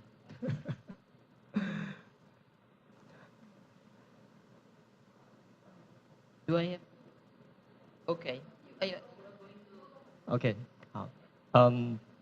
其实我觉得在学界问题 in academia, 就是看待糖业文化资产的方式都还好。 our perspective on the sugar cultural landscape is okay. 你是用单栋的古迹立件， because it depends on whether we're discussing it about as a cultural landscape or another identity. But in practice, for example, we are responsible for in Linjiayi, Tainan sugar factories. It's quite difficult because the Taiwan Sugar Corporation, among all the state-owned enterprise, they've dedicated a lot into heritage preservation. But in reality, there is still a lot of challenges when communicating with them. For example, when we were doing a field study, on-site investigation, we realized that a lot of these older employees in charge of these archives have already retired. And so when we did this on-site investigation, they didn't really know anything. So a lot of our site investigations yield nothing. And so it's really difficult to assess their value correctly at that point.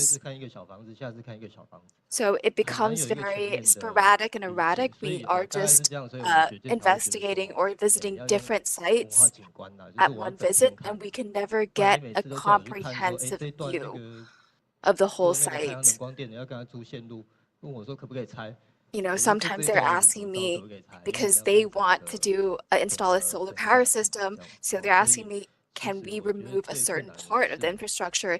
And I tell them I can't give them a comprehensive answer because I don't have a comprehensive view. So I think the challenging part is the communication and cooperation with these stakeholders. Also, I think I've also faced personal challenges because I'm also a new researcher, a young researcher. So some of these older employees within the industry may also not know me and are unwilling to share. Please allow me to also speak Chinese Mandarin. So because we were planning this exhibition, Indonesia shared their experiences with us. Japan also did as well. We also worked with Taiwan Sugar Corporation. We also got a lot of information from them as well, specifically cultural information. As Professor Cheng mentioned, there are many employees responsible for these archives and documents that are retiring. I know that at that point, once our contact responsible for these information retires, probably nobody will look further into the information that he's archived and documented from as far back as the Japanese colonial period. But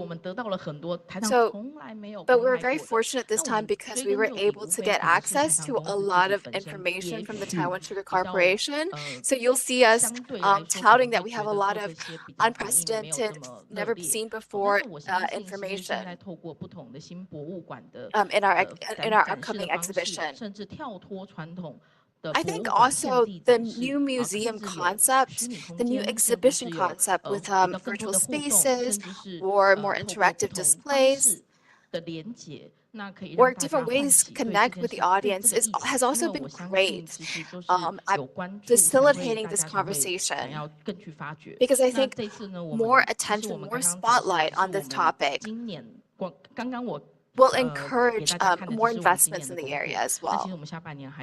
So I just shared what we did for the first half of this year. In the second half of 2024, we are also working to reach out to different communities as well, such as families, adults, youths. We want to use different approaches, different mediums, to make sure that everybody can learn more and pay more attention to Taiwan Sugar Corporation's tangible and intangible assets.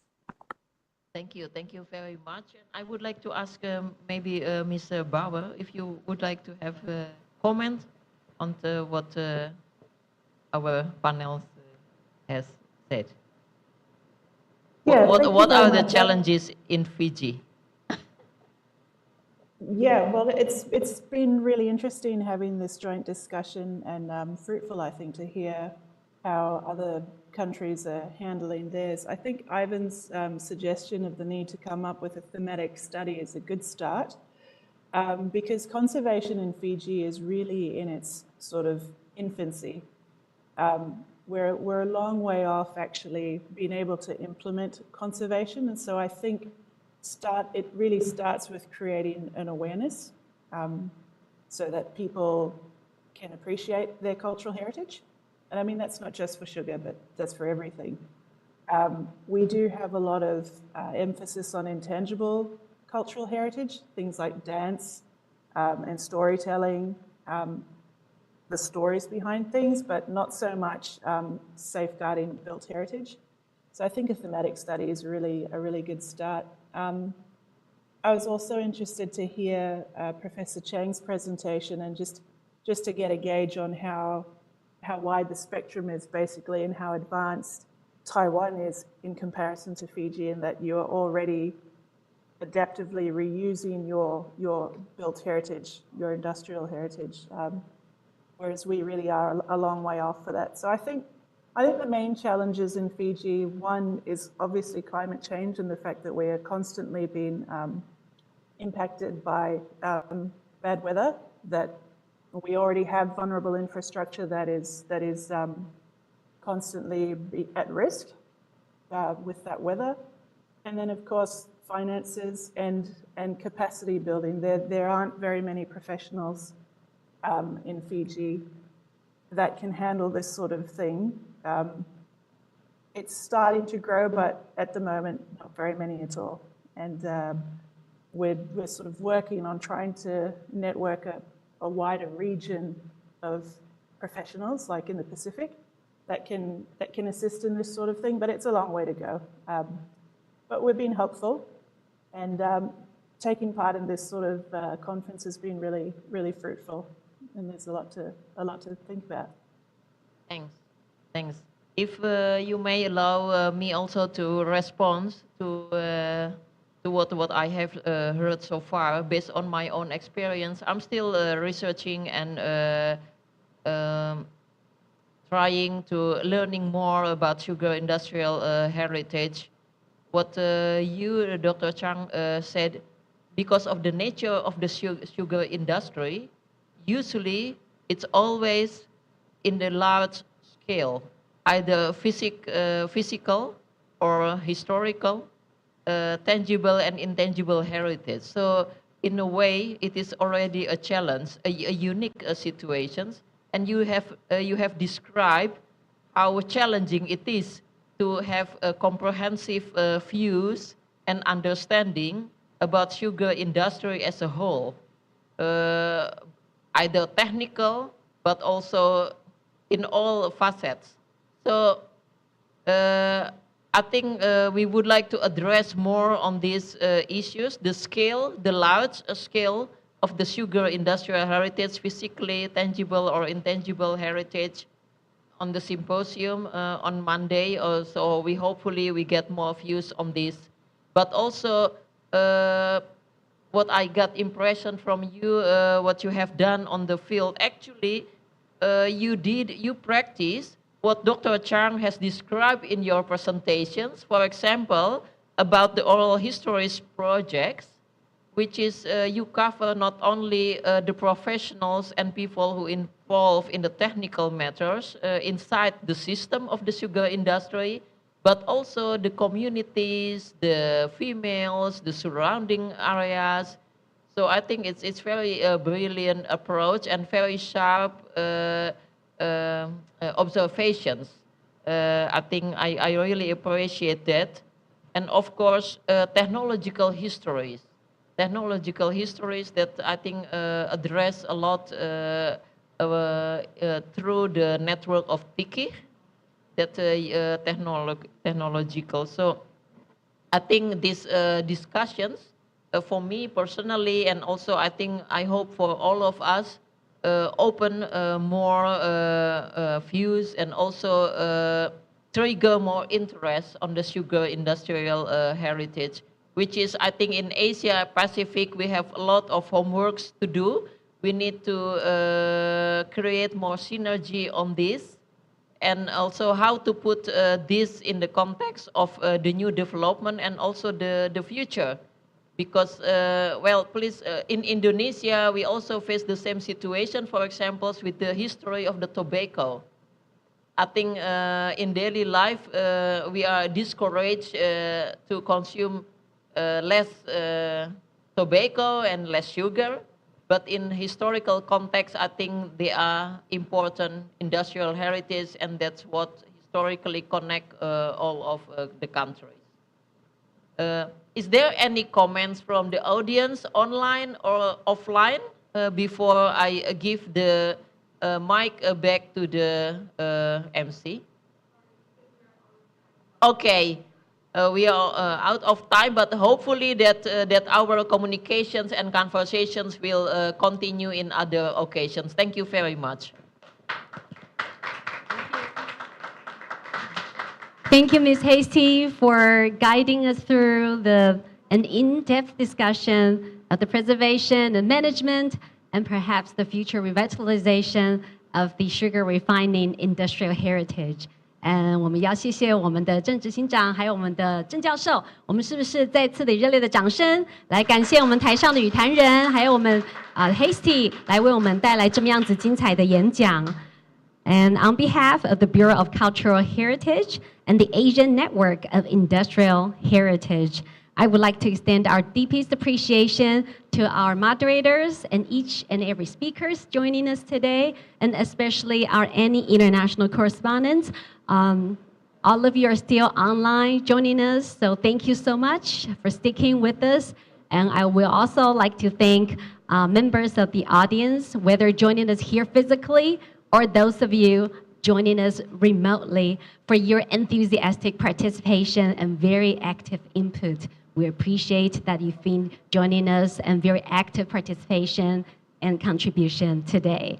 那我们再次呢来宣布今天的会议到此圆满落幕了。仅代表文化部文化资产局与亚洲产业文化资产平台 ANIH 向我们在场的所有的讲者、我们主持人，还有我们 ANIH 今天在现场还有在线上有非常多来自世界各地的我们 ANIH 的国际通讯员，还有我们在线上跟我们在现场的与会的嘉宾，再次的来致上我们最诚挚的谢意。And with that, we conclude the meeting today. Thank you once again, and we look forward to welcoming you to our future events. 那今天的会议到此圆满落幕，我们也期望在未来 ANIH 在未来的许许多多非常多的一些精彩的活动之中呢，再次的欢迎各位嘉宾的莅临。谢谢，拜拜。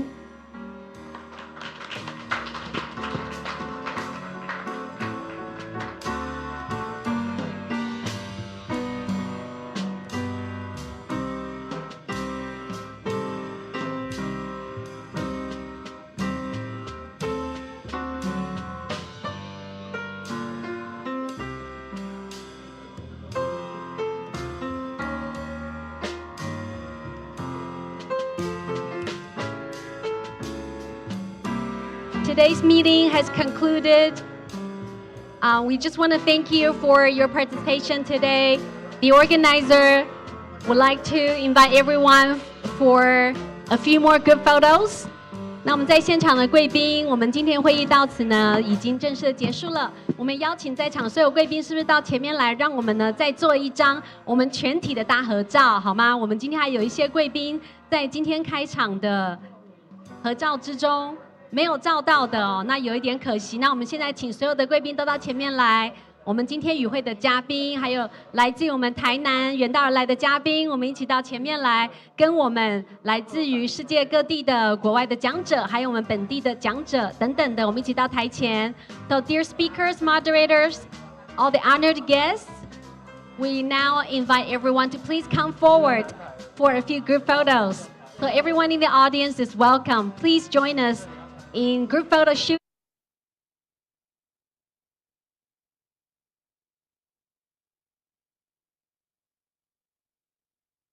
自局的同仁，我们也